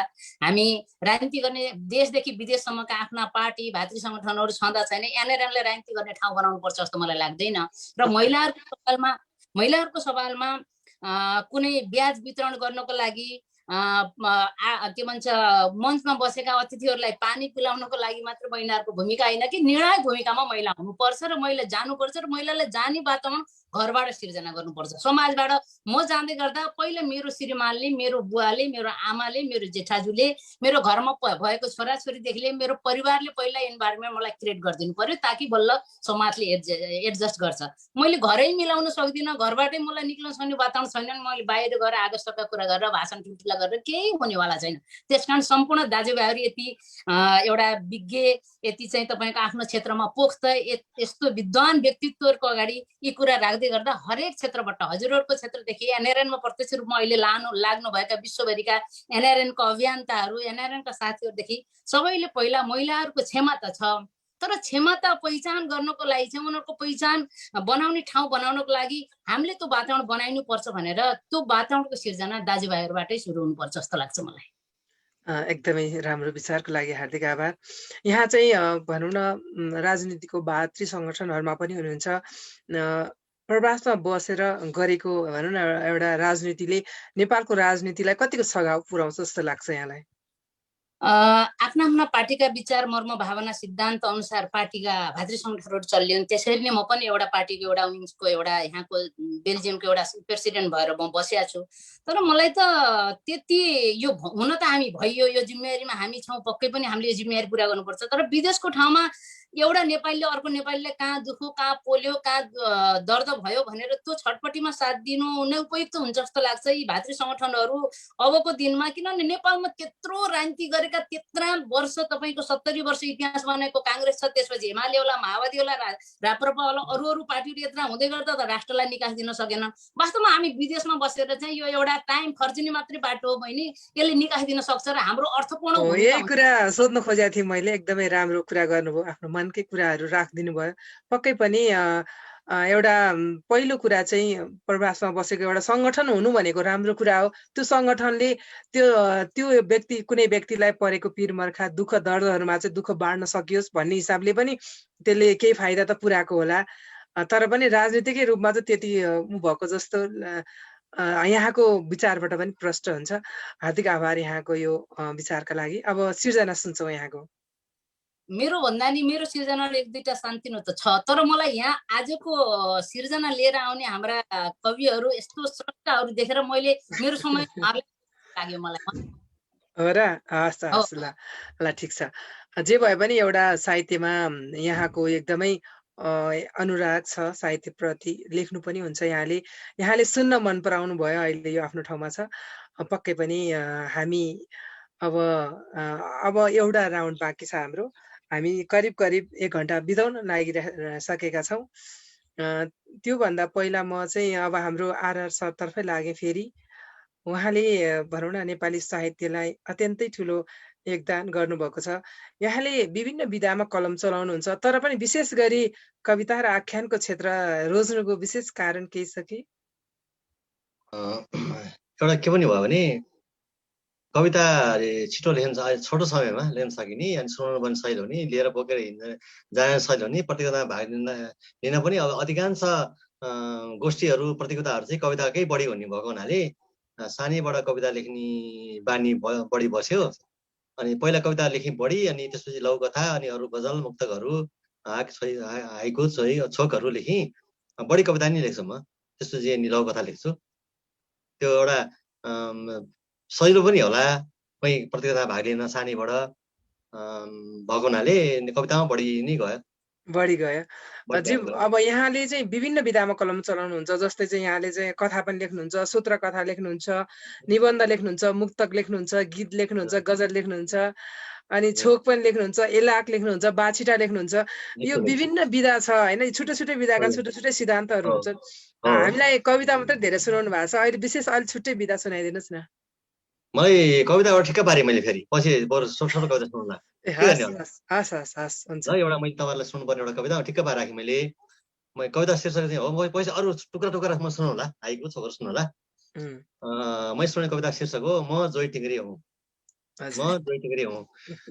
मेरी जीवन सङ्गिनीलाई को बढी मैले चिन्ता गरेँ, मैले बढी माया गरेँ, बढी उनको मैले उनलाई बढी सहयोग गरेँ भनेर केही मान्छेले मलाई जोइ टिङ्ग्री भइसस् भने के रियल कुरो हो कि। मैले बढी माया गरेँ, मैले मेरो जीवन सङ्गिनीलाई धेरै चिन्ता गरेँ रे।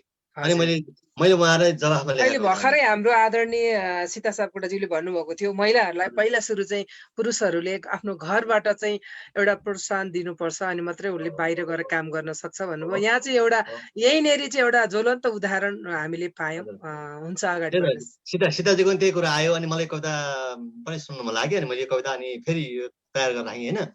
मैले मेरो जीवन सङ्गिनीलाई को बढी चिन्ता गरेको, बढी माया गरेको देखिने मान्छेहरूले जोइ टिङ्ग्री भइछस्, बढी माया गरी श्रीमतीलाई भनेर भनेको हुनाले उहाँलाई मैले जवाफमा लेखेको कविता हो। म जोइ टिङ्ग्री हुँ। त्यही सुन्नुहोस् न। मैले एउटीलाई मन पराएँ, उनीसँग प्रेम गरेँ र उनीसँगै विवाह गरेँ। अहिले यतिका वर्षसम्म पनि म उनीसँगै बसेको छु। मैले एउटीलाई मन पराएँ, उनीसँग प्रेम गरेँ र उनीसँगै विवाह गरेँ। अहिले यतिका वर्षसम्म पनि म उनीसँगै बसेको छु, जीवनभरि बस्नेछु। मैले अरूले जस्तो श्रीमतीलाई आफ्नो खुट्टा ढोगाउन सकिनँ। बाहिर अर्कै राखेर मुखले ठिक पार्न सकिनँ। सायद त्यसै भएर होला तिमी मलाई जोइ टिङ्ग्री भन्छौ। उनको आँखामा आँसु आउँदा मेरो आँखाबाट पनि आँसु खस्छ। उनलाई घाउ हुँदा मलाई पनि दुख्छ। उनको प्रसन्नतामा म पनि प्रसन्न हुन्छु। उनको मेरो थकाइ मार्ने मजुरी एउटै हो। निदाउने सिरानी एउटै हो। उनको र मेरो घाम एउटै हो। उनको र मेरो जुन एउटै हो। ताराहरू पनि एउटै हुन्, नदीहरू पनि एउटै हुन्। हामीले पानी खाने अम्खरा पनि एउटै हो। हाम्रो गन्तव्य पनि एउटै हो। सायद त्यसै भएर होला तिमी मलाई जोइ टिङ्ग्री भन्छौ। मैले खाना पकाउँदा उनी भाँडा माझ्छिन्। उनले खाना पकाउँदा म भाँडा माझ्छु। मैले घर सफा गर्दा उनी लुगा धुन्छिन्। उनले घर सफा गर्दा म लुगा धुन्छु। म घाइते हुँदा उनी मेरो औषधि पानी गर्छिन्। उनलाई ज्वरो आउँदा म उनको हेरचाह गर्छु। सायद त्यसै भएर होला तिमी मलाई जोइ टिङ्ग्री भन्छौ। म अरूले जस्तो मर्दकी 10वटा भन्दिनँ। अरूले जस्तो खुट्टा भए जुत्ता कति कति भन्दिनँ। म हुँदाको घर उनलाई स्वर्ग हो। उनी हुँदा घर मलाई स्वर्ग हो। हामी हाँस्दा हाम्रा मुनाहरू पनि हाँस्छन्। हामी रिसाउँदा उनीहरू पनि खिन्न हुन्छन्। सायद त्यसै भएर होला तिमी मलाई जोइ टिङ्ग्री भन्छौ। तिमी चिच्चै भन, मलाई केही फरक पर्दैन। म पनि हाँसी हाँसी तिमीलाई जवाफ फर्काउँछु। हो, म जोइ टिङ्ग्री हुँ। म साँच्चै जोइ टिङ्ग्री हुँ। धन्यवाद। गतिलो जवाफ दिनुभएको छ जोइ टिङ्ग्री भन्नेहरूलाई। पक्कै पनि एउटा महिलाहरूलाई जब पुरुषहरूले साथ दिन्छन्, हाम्रो समाज पनि हजुर। त्यस्तै छ। महिलाहरूलाई माया गरेको पनि अब पच्दैन, त्यो भएको भएर पनि यहाँले जवाफ राम्रो लाग्यो। हार्दिक आभार यहाँको यो सुन्दर कविताका लागि। अब म जापानतर्फ लागेँ फेरि। बेलुकाजी अब नेपाल आउँदै हुनुहुन्छ, अन्तिम बसाइमा हुनुहुन्छ।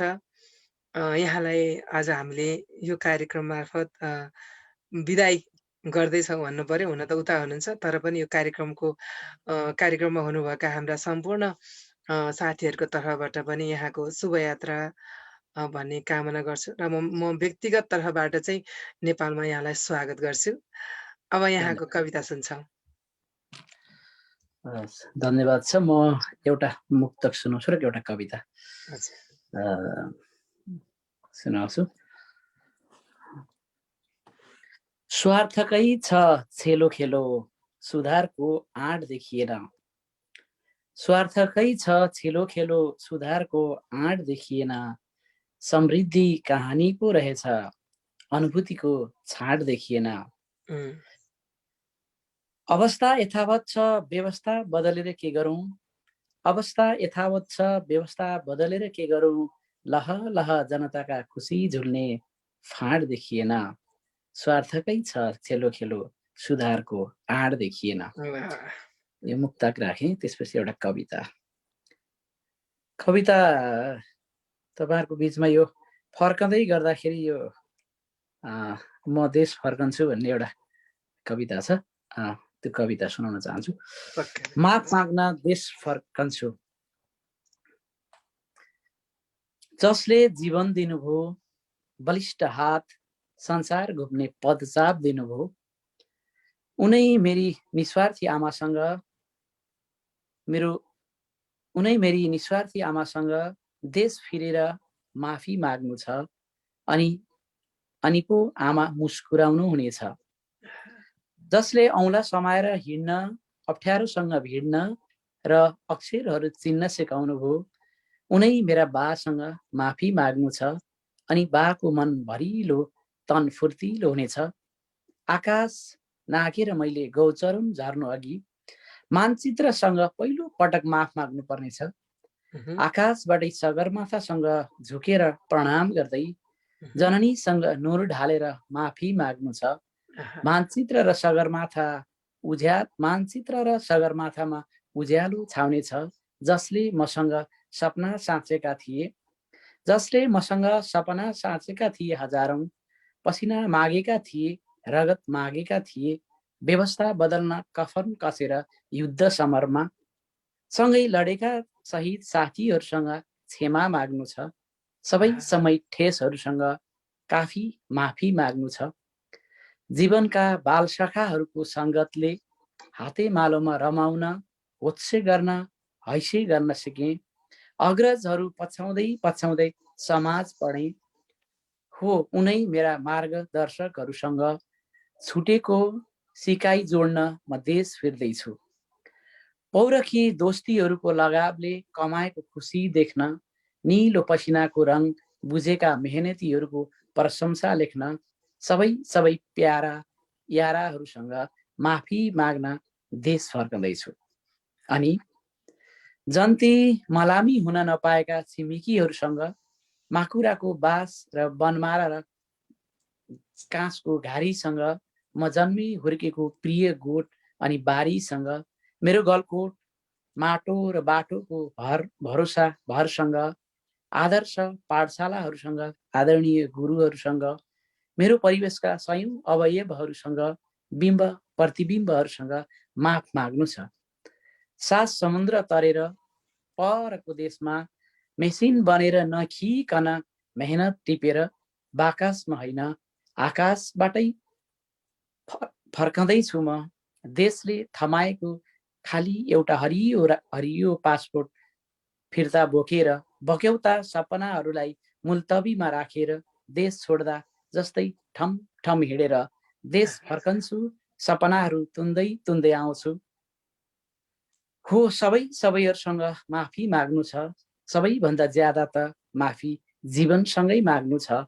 मेरा सन्तानहरूसँग माग्नु छ, टुहुरा पारे झैँ भयो। शिर झुकाएर मन फुकाएर बथान बिसाएर थकान बिसाएर माफी मागिरहनु छ मेरी जीवन सङ्गिनीसँग। लर्कम चोलाका भइला खुसीहरू गैलका ग्रहण पारेर सिन्दुर फिका बनाएकोमा मेरा जीवनको भागमा परेका ठेसहरूसँग कष्ट पीर पीडाहरूसँग हजार झुकेर म परदेशीले माफ माग्नु छ। तर देश पुगेर मेरा बचे खुसेका खुसीहरूसँग मन साट्नु छ।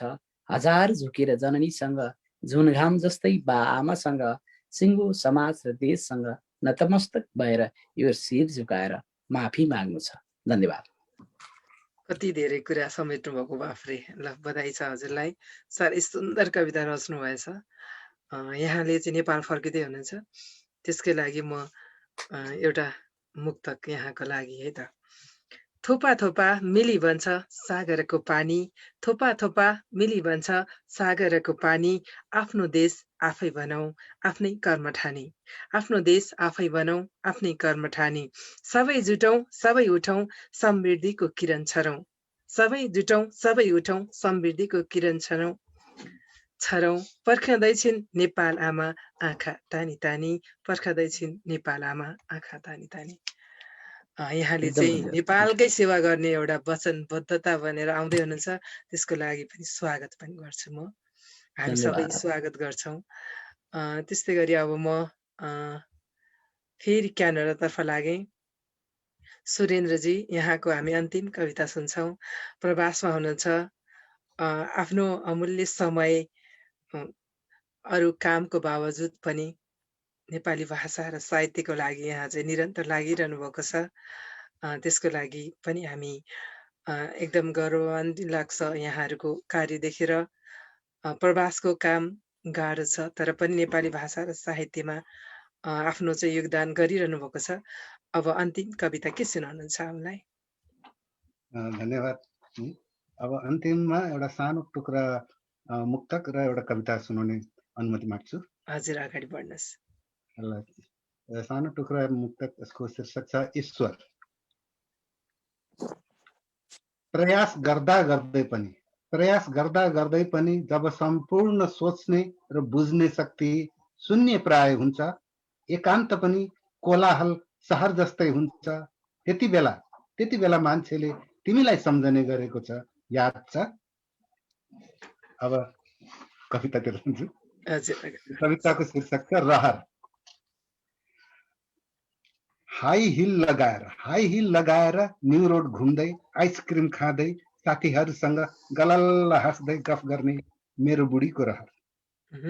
हाई हिल लगाएर न्यू रोड घुम्दै आइसक्रिम खाँदै साथीहरूसँग गलल्ल हाँस्दै गफ गर्ने मेरो बुढीको रहर। हिजो जस्तै आज पनि उत्तिकै ताजा देख्दा मलाई फेरि न्यानो आभास भएको छ, शरीरमा नयाँ जवानी छाएको छ। मबाट हामी हुँदै परिवर्तित जिन्दगानीमा मेरो मौनतामा सजेको अवस्थामा हामी हुनुको औचित्य वरिपरिको वातावरणमा म बरालिएको छैन। तर पनि रहरहरू पोखिन कुनै आइतबार पर्खनु पर्दैन, खुसीहरू छोपिनुहुन्न, सगरमाथाहरू छेकिनुहुन्न। धेरै गाह्रो गरी सम्हालेर राखेको समय, दाम र मन छ भने मनभित्र बुद्ध चित्त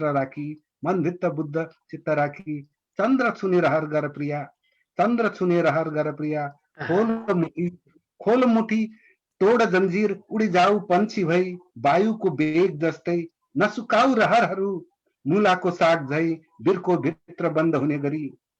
रहरहरू बेलगाम घोडा झै फुस्केर अझै पाता फर्काउँदै उड्नु पर्ने, खुसी सापटिली माया र ममता बगाउँदै जानु पर्ने। रहरहरू केराउको कोसाबाट निक्लेर स्वतन्त्र हुनुपर्ने। जाऊ प्रिया खोल निछाको तुना, शीतल र शान्तिको सन्देश लिएर फैलाऊ मुहारमा मुस्कानहरू। धन्यवाद। कविताको भाव त्यति नै मिठो। अब काठमाडौँको न्यू रोड भनौँ न, त्यहाँमा जन्मिएर हुर्केर अहिले क्यानाडामा हुनुहुन्छ, कर्म गरिरहनु भएको छ। त्यही बिम्ब ठ्याक्कै यहीँ आइपुगेका कुराहरू कति राम्रो भावहरू व्यक्त गर्नुभयो। यहाँको यो साहित्यिक यात्रा निरन्तर रहिरहोस् भन्ने हामी कामना पनि गर्छौँ। अब म अमेरिकातर्फ लागेँ। हाम्रो हरिलाल शर्माजी चाहिँ एउटा व्यस्तता भनौँ न, एकदमै धेरै साहित्यमा समर्पित भएर लेखिरहनुहुन्छ, एकदमै धेरै सृजनाहरू पोस्ट गरिरहनु भएको हुन्छ। उहाँले भनि नै सक्नुभयो, समय मान्छेले चाह्यो भने जे पनि गर्न सकिन्छ भने, जस्तै गरी उहाँले लेखिरहनुहुन्छ। यहाँको चाहिँ यो साहित्यिक यो यात्रा निरन्तर रहोस् भन्ने हामी कामना गर्छौँ। अब अन्तिम कविता सुन्छौँ यहाँको। हजुर, मैले छोटा दुईवटा कविता सुनाउने अनुमति चाहन्छु। हजुर, अगाडि बढ्नुहोस्। म अरू कुरा गरिनँ। गलकोटे कवि भनाउनलाई गलकोटको विषयमा कविता लेख्नै पर्छ। त्यही भएको भएर मैले एउटा गलकोटको बारेमा लेखेको कविता सुनाउँछु, जुन चाहिँ शार्दुल विकृति छन्दमा छ र कविताको शीर्षक छ गौरीको तटमा बजार हटिया।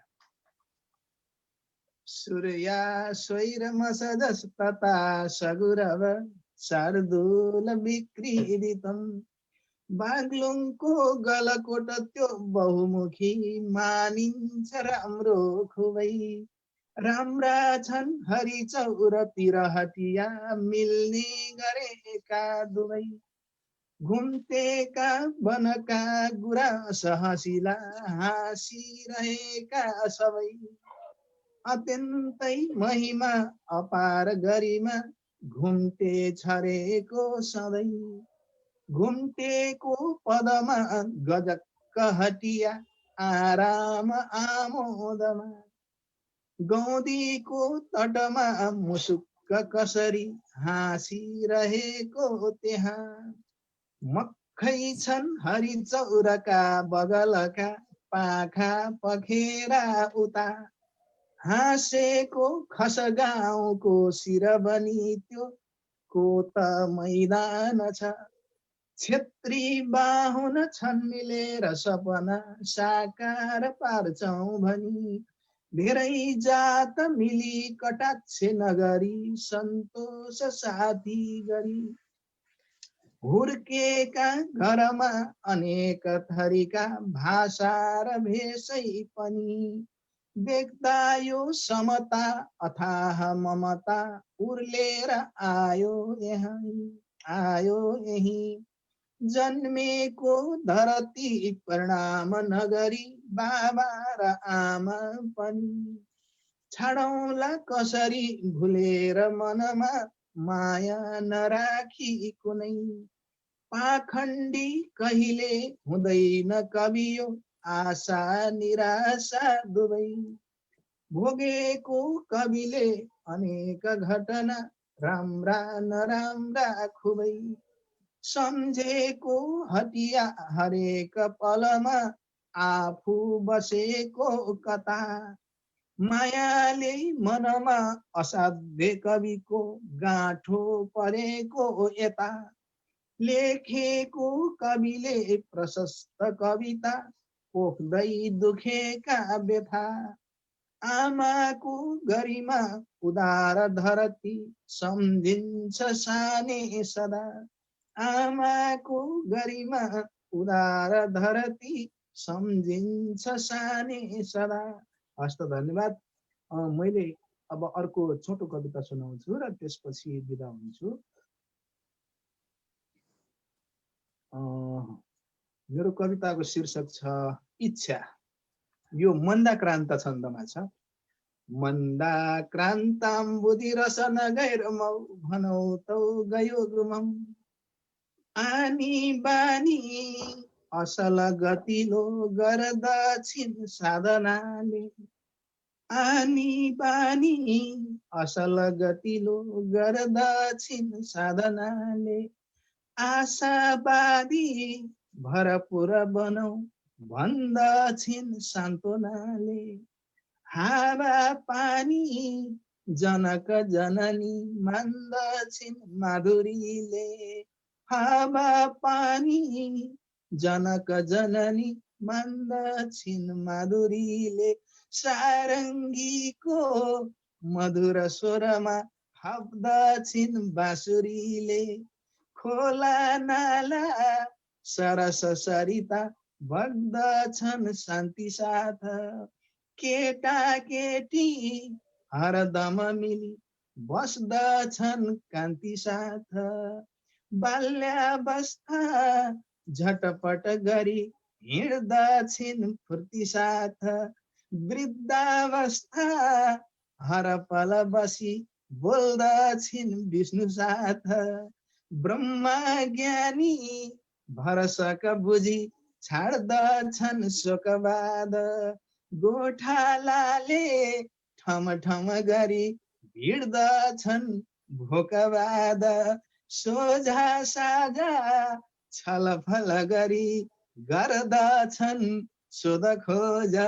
दोषा मोसी कच कच गरी खोज्दछन् दोष मात्र साम्यावस्था खलबल गरी जुट्दछन् एकसाथ साला खाला पल पल गरी हाल्दछन् शोध साध दोषग्राही दिनभर डुली भेट्दछन् दोष मात्र दोषग्राही दिनभर डुली भेट्दछन् दोष मात्र सारग्राही अलमल बिना खिच्दछन् सार मात्र सारग्राही अलमल बिना खिच्दछन् सार मात्र इच्छा नानी अनुमति बिना डुल्दछिन् यत्र तत्र इच्छा नानी अनुमति बिना डुल्दछिन् यत्र तत्र ब्रह्मा ज्ञानी हर पल जुटी जप्दछन् मूल मन्त्र दो बाटोमा ढलमल गरी बस्दछन् व्यक्तिवाद दो बाटोमा ढलमल गरी बस्दछन् व्यक्तिवाद आफू जस्तै नर भुवनमा खोज्दछन् साधुवाद आफू जस्तै नर भुवनमा खोज्दछन् साधुवाद खोज्दछन् साधुवाद। हस्त धन्यवाद। यहाँका सुन्दर सृजनाको लागि हार्दिक आभार र यहाँको यो साहित्यिक यात्रा निरन्तर रहोस् भन्ने शुभकामना पनि। अब म बेल्जियमतर्फ लागेँ। सीता सापकोटा जे यहाँ चाहिँ बेल्जियममा हुनुहुन्छ लामो समयदेखि, अनि त्यहाँ चाहिँ काम पनि गर्नुपर्छ प्रवासमा रहेर, तर पनि यहाँ चाहिँ सामाजिक सङ्घ संस्थाहरूमा राजनीतिक सङ्घ संस्थाहरूमा लागिरहनु भएको छ। अनि कतिको सजिलो छ घर भ्याएर अनि त्यसपछि आफ्नो काम भ्याएर अनि यो सङ्घ संस्थाहरूमा समय दिन कतिको सजिलो छ? त्यही हो, अघि हाम्रो स्रष्टाहरूले भन्नुभयो नि, जहाँ इच्छा त्यहाँ उपाय। सबभन्दा त ठुलो इच्छा शक्ति नै हो। त्यसलाई म्यानेज गर्न आफूले सक्यौँ भने त्यसलाई मिलाउन सकिँदो रहेछ। स्वाभाविकै हो, हामी कति बेरोजगारी हुन्छौँ नेपालमा, कति यत्तिकै बसेका हुन्छौँ, हामीसँग प्रशस्त समयको समय छ। त्यस कारण चाहिँ जुलुस नारा ढुङ्गा ढुङ्गी गर्न पनि हामी सडकमा पाउन भ्याउँछौँ भने विदेशमा भ्याइँदैन। एकदमै घडीको सुई हेरेर चल्नुपर्ने हुन्छ।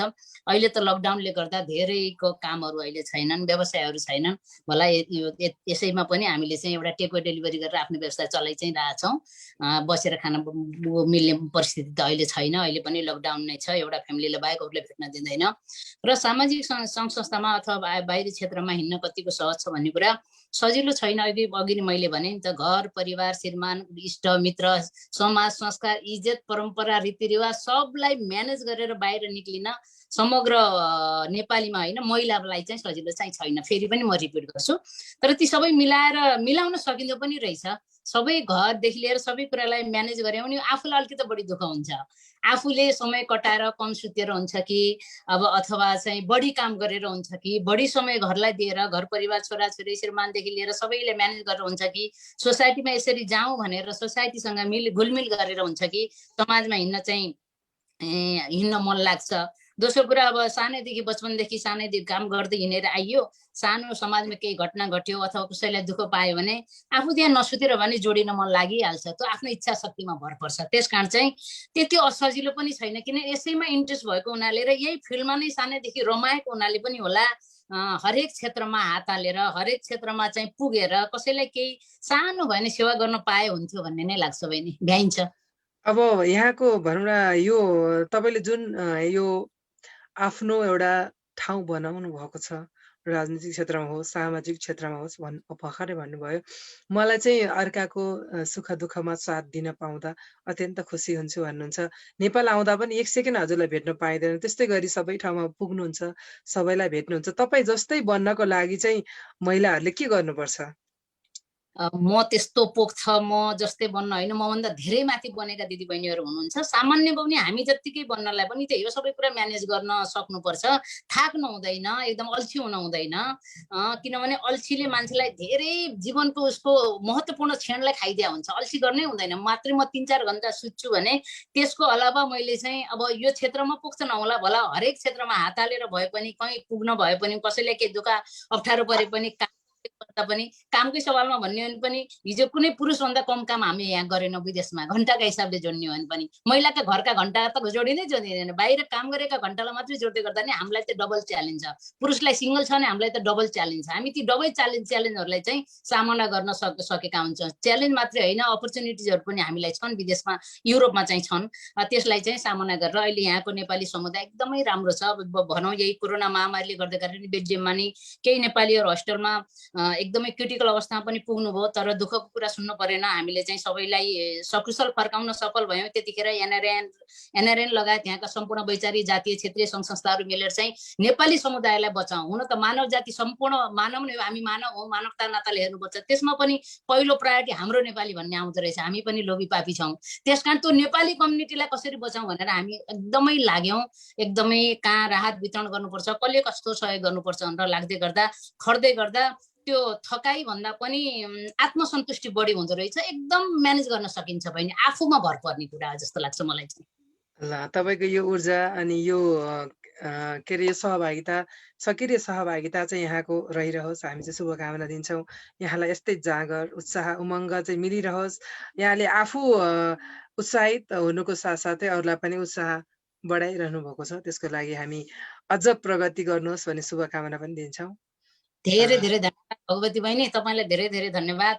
अब कुनै कालखण्डमा तपाईँलाई धेरै माथि लानु पर्ने थियो, त्यहाँनिर पनि हामी कहीँ कतै चुकिया जस्तो लाग्छ। तपाईँको धेरै उज्जवल भविष्य छ। तपाईँलाई पनि हाम्रो साथ र समर्थन भोलिको दिनमा अवश्य रहनेछ। तपाईँ पनि यति अगाडि बढ्नु होला। हामीभन्दा तपाईँको भविष्य हामीले राम्रो देखेका छौँ। धेरै धेरै धन्यवाद। त्यो त तपाईँको माया हो, यसको लागि हार्दिक आभार। अब हामी कार्यक्रमको अन्ततिर पनि आइसकेका छौँ। आज प्रवासमा रहेर पनि आफ्नो अमूल्य समय दिएर हाम्रो कार्यक्रममा आइदिनु भएको छ। धेरै कुराहरू हामीले सुनिसकेका छौँ। अब आज हामीले प्रवासमा रहेका प्रवासी सर्जकहरू र नेपालमा रहेका एकजना वरिष्ठ साहित्यकारसँग प्रत्येकपल्ट चाहिँ हामीले जोड्ने काम गरिरहेका छौँ। आज पनि हामीसँग नेपालबाट वरिष्ठ कवि, कथाकार, विभिन्न विधामा कलम चलाउने वरिष्ठ साहित्यकार आर.आर. चौरगाई सर हामीसँग हुनुहुन्छ। हामीले चाहिँ यो प्रवासमा रहेका प्रवासी नेपालीहरू र नेपाललाई जोड्ने यो 37औं श्रृङ्खलामा यहाँलाई अतिथिका रूपमा पाएका छौँ। हाम्रो कार्यक्रम कस्तो लाग्यो यहाँलाई? आज उपस्थित हुनुभएका हाम्रा सर्जकहरूको सिर्जनाहरू कस्तो लाग्यो अनि हाम्रो यो प्रयास कस्तो लाग्यो छोटकरीमा भनिदिनुहोस्। अनि लास्टमा यहाँको एउटा सिर्जना सुनेर आजको कार्यक्रम अन्त गर्छौँ।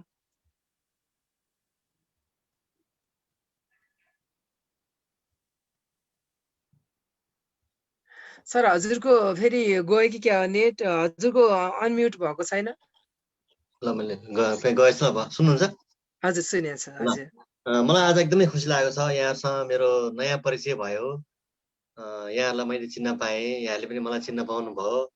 आज पहिलो पटक मैले यहाँका रचनाहरू सुन्न पाएँ। सबैका रचनाहरू स्तरीय लागे मलाई, र मैले पनि यहाँबाट धेरै कुरा सिक्न पाएँ। आज मलाई यस्तो लागेको छ, हामी जहाँ भए पनि जसरी भए पनि जहाँ पुगे पनि हामीले नेपाली साहित्यको सेवा गरौँ, हामी मिलेर बसौँ, अझ नेपाली साहित्यलाई हामी माथि लगाउँ, नेपाली साहित्यलाई हामी केही गरौँ, यही म सबैसँग अनुरोध गर्न चाहन्छु। यही हो। हार्दिक आभार यहाँलाई, यहाँहरू सम्पूर्णको यो अमूल्य समय सृजनाको लागि हार्दिक आभार व्यक्त गर्छु। यहाँहरू सबैजना आफ्नो क्षेत्रमा आफ्नो ठाउँमा चाहिँ सोनाम धन्य हुनुहुन्छ। यहाँको यो उपस्थितिले हाम्रो आजको यो 38औं श्रृङ्खला पनि भव्य र सभ्य भएको मैले महसुस गरेको छु। मैले के सुनाउनु पर्छ? छोटो छोटो दुईटा हजुर, पक्कै पनि। हजुर हजुर। ल म त थुप्रै हाइकु, छोक अनि बाछिटा एलाक लेख्छु है।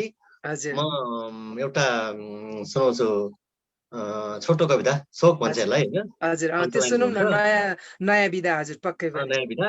अनि त्यसपछि म एउटा मुक्त सुनाउँछु, एउटा शोक अनि एउटा मुक्त। ल अन्तिममा ल यो भर्याङ भन्ने शीर्षकमा छ यो एउटा कविता, छोटो कविता। भर्याङ चढेर एक तला माथि पुगेपछि, भर्याङ चढेर एक तला माथि पुगेपछि उसले भर्याङलाई हुत्यायो। भर्याङ चढेर एक तला माथि पुगेपछि उसले भर्याङलाई हुत्यायो र खुसी हुँदै भन्यो, यो भर्याङको अब काम छैन। म प्रश्नसँग देखिरहेको छु, उसले चढ्नु पर्ने तलाहरू अझै थुप्रै बाँकी छन्। यो एउटा भयो छोक। हजुर, कस्तो व्यङ्ग्यात्मक हुँदो रहेछ, राम्रो हुँदो रहेछ। हजुर, मैले नयाँ विधा यो सुन्न त मैले अलिअलि पढेको छु, तर हजुरको सुन्दर लाग्यो। ल एउटा फेरि अर्को एउटा लाइटर भन्ने छोक छ। ल लाइटर। हजुर हजुर, हस्। अनि लास्टमा मुक्त सुनाउँछु, मुक्त लास्टमा चाहिँ। ल एउटा लाइटर भन्ने छोक छ यो पनि। मैले तिमीलाई लाइटर दिएँ, मैले तिमीलाई लाइटर दिएँ, अँध्यारो छ भोकै पनि छेउ, बाल उज्यालो पार र केही पकाएर खाऊ भने। मैले तिमीलाई लाइटर दिएँ, अँध्यारो छ भोकै पनि छेउ, बाल उज्यालो पार र केही पकाएर खाऊ पनि भने। तिमीले लाइटर बाल्दा बाल्यौ, मै माथि झोस्यौ र मलाई नै खरानी बनायो। यति हो यो चाहिँ। अब अन्तिममा अब मुक्त ल एउटा। मुक्त पनि थुप्रै लेख्छु, मुक्त पनि। यसो मेरो मुक्तक। घाम ढलेपछि थाहा भयो तिमी आएको कुरा, घाम ढलेपछि थाहा भयो तिमी आएको कुरा, बत्ती बलेपछि थाहा भयो तिमी आएको कुरा। घाम ढलेपछि थाहा भयो तिमी आएको कुरा, बत्ती बलेपछि थाहा भयो तिमी आएको कुरा। नत्र म घर सिँगार्थेँ अरू के गर्थेँ पत्तै पाइन, नत्र म घर सिँगार्थेँ अरू के गर्थेँ पत्तै पाइन। हावा चलेपछि थाहा भयो तिमी आएको कुरा, हावा चलेपछि थाहा भयो तिमी आएको कुरा। धन्यवाद। हार्दिक आभार यहाँलाई। अब आज चाहिँ विशेष गरी हाम्रो अर्का स्रष्टा, हाम्रो आदरणीय हाम्रो चाहिँ सहसंयोजक पनि हुनुहुन्छ बेलुकाजीज्यू। उहाँ चाहिँ नेपाल अब जापानबाट अन्तिमचोटि हाम्रो कार्यक्रममा भनौँ न अब 2 दिनपछि आउँदै हुनुहुन्छ, 2-3 दिनपछि। उहाँलाई केही भन्नु छ हाम्रो कार्यक्रम मार्फत भने भन्नको लागि हार्दिक अनुरोध गर्छु। एकदम धन्यवाद भगवतजी। तपाईसँग हुन त म नेपाल गएर नि जोडिन्छु। तपाईँसँगको एउटा अनिसासमा हुँदा त इजरायलमा हुनुहुन्थ्यो, म जापानमा त्यो संस्थामा थिएँ। पक्कै पनि धेरै लामो छ हाम्रो सहयात्रा। फेरि पनि यो कार्यक्रममा जोडिएर धेरै स्रष्टाहरूलाई, धेरै आदरणीय साहित्यकारहरूलाई यो मञ्च प्रदान गर्न पाइयो, सेयर गर्न पाइयो, खुसी लागेको छ। पहिलोचोटि सीताजीसँग पनि यसरी सुन्न पाएँ। उहाँ बागलुङकै चेली हुनुहुन्छ। बेल्जियममा उहाँहरूले गरेको काम हेरिरहन्छु मैले। यति नजिकबाट यही एउटै सेयर गरेर चाहिँ कुरा गर्न पाएको एकदम खुसी लागेको छ। हरिलाल सर पनि हाम्रो एउटै ठाउँको हौँ हामी, बागलुङको गलकोट। अरू सरहरू सुरेन सर अनि आरआर सरसँग चाहिँ पनि कुरा सुन्न पाएँ। म जाँदा खास गरेर विदेशको चाहिँ लामो समय बिताएर नेपाल अब फर्किनुपर्छ भनेर चाहिँ म फर्कन्छु। अब यता त आइरहन्छु आउनु त, तर काम गर्ने हिसाबले चाहिँ आउँदिनँ। मैले जापान बसेर खास गरेर चाहिँ भाषा साहित्यका क्षेत्रमा अनिसास लाई स्थापना गरेर त्यसको अध्यक्ष भएर संसारकै सबभन्दा राम्रो 4-4 चोटि बेस्ट अवार्ड जित्ने साहित्य समाज बनाएँ। पत्रकारितामा यहाँ संस्था स्थापना गरेर धेरै राम्रो काम भएको छ। पत्रकारिता क्षेत्रमा पनि अरू धेरै संस्थाहरूमा एनआरएनमा पनि निरन्तर काम गरेँ। यो जाँदै अनिसासको मुखपत्रको पनि भर्खरै 46 अङ्क निकालेँ प्रधान सम्पादक भएर। अब यसरी निरन्तर जोडिन नसकुला विदेशबाट, तर नेपालमा हुँदा पनि म नेपाली भाषा साहित्य लगायतका सबै क्षेत्रमा मेरो आफ्नो प्रयत्न रहनेछ। खास गरेर चाहिँ अझ सीताजी राजनीतिक रूपमा पनि विभिन्न अगाडि हुनुहुन्छ। मेरो आफ्नो विषय पनि त्यो भएको हुनाले एकदम खुसी लाग्यो भेट्न पाइयो। र अन्तमा हिक्मत दाइ तपाईँसँग चाहिँ सहकार्य गरेर चाहिँ काम गर्न पाएको म पनि खुसी छु। भगवतीजी नेपाल आएपछि म अवश्य भेट्छु। सबैलाई चाहिँ हार्दिक आभार भन्न चाहन्छु। खुसी लाग्यो। यति नै भनौँ के अरे। हजुर हार्दिक आभार। यहाँलाई चाहिँ म अहिलेदेखि नै नेपालमा स्वागत गर्न चाहन्छु अनि शुभयात्रा पनि भन्न चाहन्छु। पर्सनल रूपमा पनि म भनिहाल्नेछु यहाँ सबैजनाको मार्फत पनि तपाईँ जस्तै नेपाललाई सम्झेर, नेपाललाई हुन त विदेशमा बसेर नेपाललाई माया नगर्ने भन्ने होइन, तर सधैँको लागि नेपालमै के गर्छु भनेर जुन अठोट बोकेर आउनुभएको छ त्यो अठोट चाहिँ यहाँको पुरा होस् भन्ने चाहिँ कामना गर्छु र हामी सँगै बसेर काम पनि गर्न पाइयोस् भन्ने पनि आश गर्छु। अब अन्तिममा म सबैजनालाई हुने एउटा सबैको माया, यहाँहरूको मायाको लागि एउटा एक पाउ एउटा कविता वाचन गरेर कार्यक्रम अन्त गर्छु। नेपाली जनता सुरक्षित रहून्, माया मिली उज्जर, मिल्ने फुल अनाज शुद्ध रसिला, नेपाल हो उर्वर, मिल्ने फुल अनाज शुद्ध रसिला, नेपाल हो उर्वर।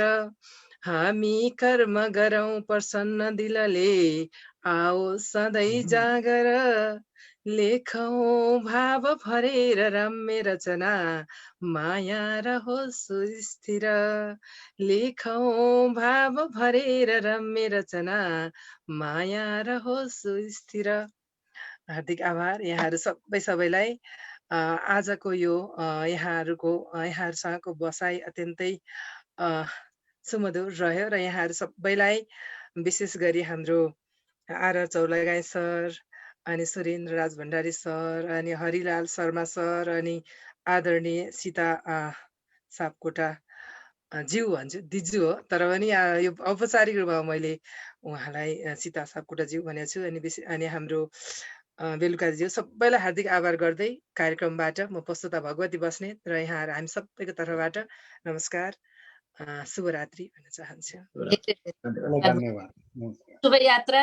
यहाँहरू सम्पूर्ण Harilal sir, RR sir, Surendra Raj भण्डारीजी सबैलाई एकदमै